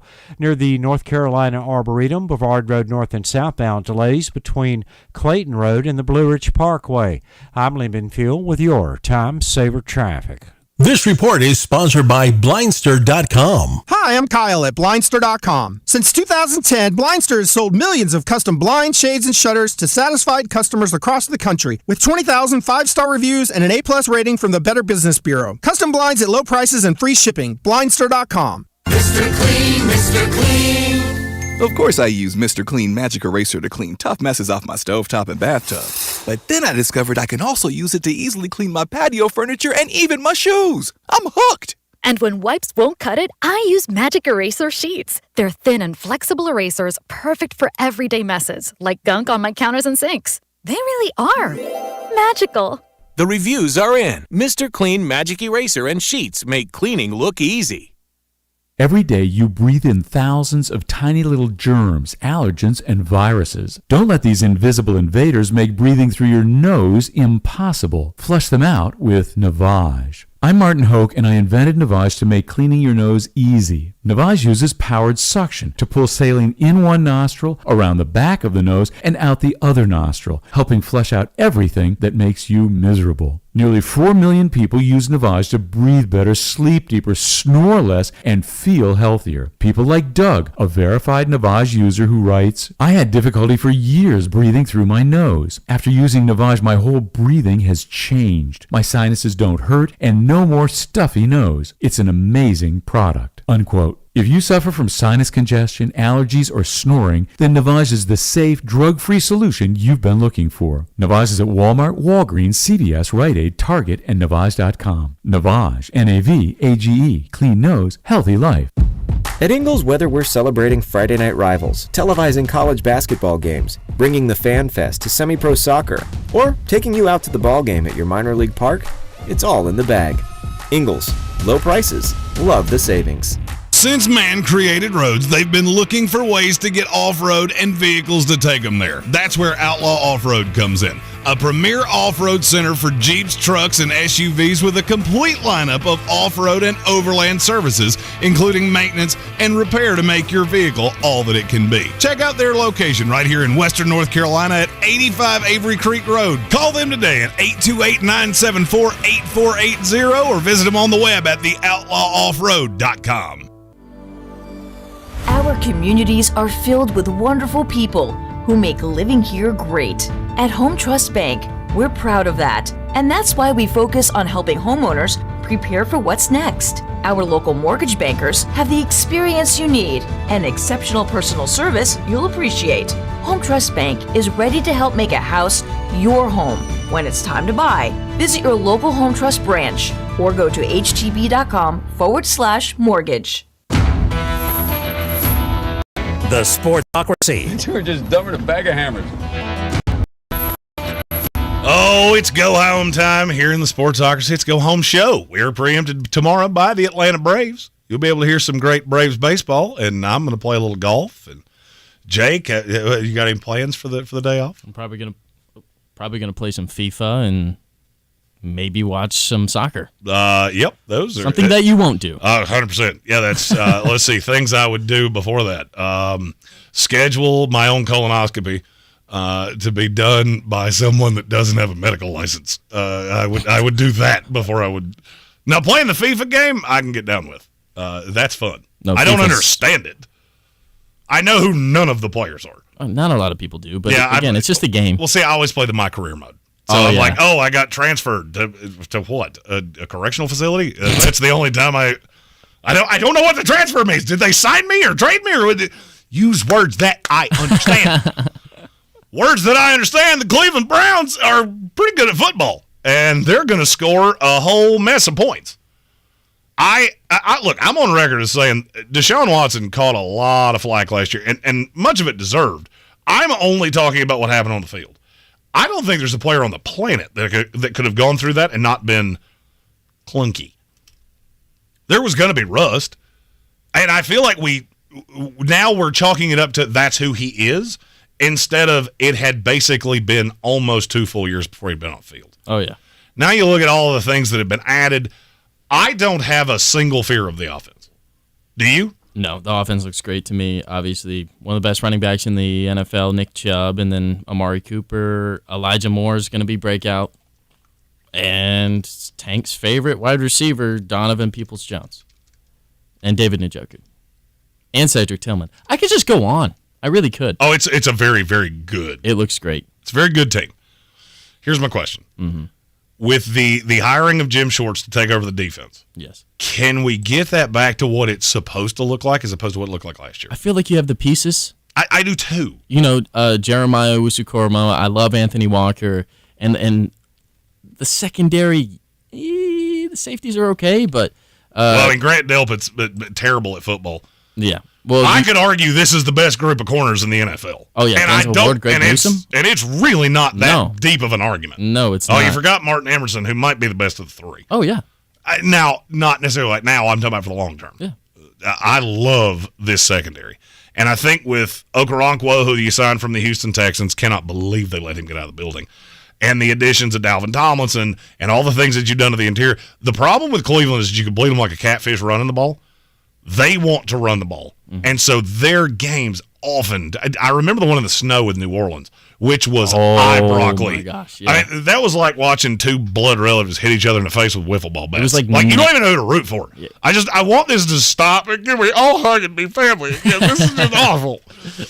Yeah, the wind chill that day was not pretty. No, and it was ugly football, and there was way more of Taysom Hill than you wanted there to be. Yeah. And we'll be doing – in the kickoff to the football season after we return from the 4th of July, we'll be doing a power ranking, our official first power ranking, which will come up not long before the beginning of the season. And I've started doing some preliminary research on that. I don't know that there's a tougher team in the NFL to rank than Cleveland. I think you're right there. There's not a number between 5 and 15 that I would gristle at. And yes, I can get them that high. I think 15. No. 15's too low. For me. Yeah. No, I'm not going to yell at you for it. Yeah. Because at that point, you're looking at I'm always cautious when people are beholden to the most recent thing that they've seen. Yeah. And I feel like that's the only way that you can look at Deshaun's 27. He's young. That's the only way you can look at that quarterback and go, he's not at least vaguely what we thought he was. And now he's got weapons. Elijah Moore was the most underutilized asset in the NFL, and now he's got a chip on his shoulder. You're going to be able to run the ball. The offensive line is phenomenal. Jedrick Wills wasn't great last year. Don't get me wrong. Jedrick Wills was not great last year. Yeah. I think there are some reasons for that. Nagging injury was one. Lack of chemistry with Deshaun Watson. A lot of upheaval around the offense, and a lot of upheaval around the team. I think he goes back to what he was. I never thought he was a top 8 left tackle in the league, but I thought he was the top half of the league. Last year he was terrible. And so if you get the improvement there, the defense gets back to where it's supposed to be. This is one of those teams that on paper looks borderline impossible to beat. Because all they're going to have to do, you have arguably the best pass rusher in the league. You've got all this defensive talent. I love the Juan Thornhill addition. Mm-hmm. Joe Johnson just did not seem to John Johnson, did not seem to fit with this team and this scheme. And for me, about the only place to attack is you're still a little thin on the interior. I'm not sure that Perry and Winfrey's going to make this team. And I'm not sure he should make this team, to be really honest with you. But Grant Delpit is still the one that screams at me, I wish you could find a strong safety somewhere because he is so bad. I think the only thing when you look at Cleveland is how is their schedule going to pan out? You look, the AFC North is one of the strongest divisions in football this year. Am I wrong? It might be the strongest top to bottom. If it's not, it's in the top 3. Well, there you go. You play the AFC North, but you also play the AFC South, which could be 3 wins right there. Could be 4 wins. But you know you're going to be at least 2 teams from your division. Definitely. I think that they could split with Cincinnati like they always do. They could split with Pittsburgh. They could split with Baltimore. And then you look at their non-conference schedule. You got to play San Francisco, Arizona. That's daunting. But the fact you're playing the NFC West helps because there's 2 that scare you, and they get one of those at home. And then there's 2 that you go, I don't care if we play this on the moon. And Satisfied Browns fan said exactly where I was headed to tie this all together. That's because our head coach has the IQ of a Nissan hubcap. And that's the thing. I think my biggest question about the Cleveland Browns is Kevin Stefanski a good coach? Is he a good head coach? Or was he just a good offensive coordinator that we've overvalued? Because he's going really high into analytics, and there's not been a lot of success. And so I would argue he's on one of the hottest seats in the league, and he needs to start quick. Last of the day, Captain Obvious in our YouTube comments said, best group of corners. Jeremy, are you drunk? Not yet. Give me about an hour and we'll talk about it. Things we learned today. Jake learned about AIM, ASL, all kinds of things. We will have a shirt in our merch store tomorrow that steers into that I think basically anybody that's about my age will really enjoy. Don't forget to sign up for the Ultimate Fantasy Football Draft Contest. I said that information will be out yesterday. Got a little distracted. Apologies. It'll be out this afternoon on all the social medias. Preempted tomorrow by the Braves. Enjoy a day off of not having to listen to my big stupid voice. And we will reconvene right here at 3 o'clock on Thursday. Jake, myself, Sportsocracy. See you Thursday. This is your Exergen Temporal Scanner weather forecast on ESPN Asheville. Here comes some heat. We're talking 90s in the late week forecast to close down June. Wet forecast for early July and for the holiday early next week. Chance for rain showers early next week. Temperatures tonight in the valley at 60 degrees, 50s with elevation. Mid and upper 80s with sunshine Wednesday, Thursday. And then rain chances starting to increase for Friday and the weekend. High temps near 90. I'm meteorologist Scott Lariamore. That's the latest Weather Channel forecast. This is your time saver traffic on the new ESPN Asheville. Traffic is slow 240 westbound between Chuns Cove Road and US 1923, exit 3. Future 26 eastbound slow between Broadway Street and 240. 26 westbound slow approaching Long Shoals Road to the Blue Ridge Parkway.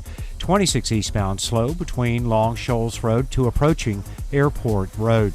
40 westbound near Clyde at exit 27. The left lane is closed due to emergency road work. Near Avery Creek, Boulevard Road north and southbound near Long Shoals Road is slow. Near the North Carolina Arboretum, Boulevard Road north and southbound delays between Clayton Road and the Blue Ridge Parkway. Sweeten Creek Road southbound slow between the Blue Ridge Parkway and Mills Gap Road. I'm Lyndon Fuel with your Time Saver Traffic.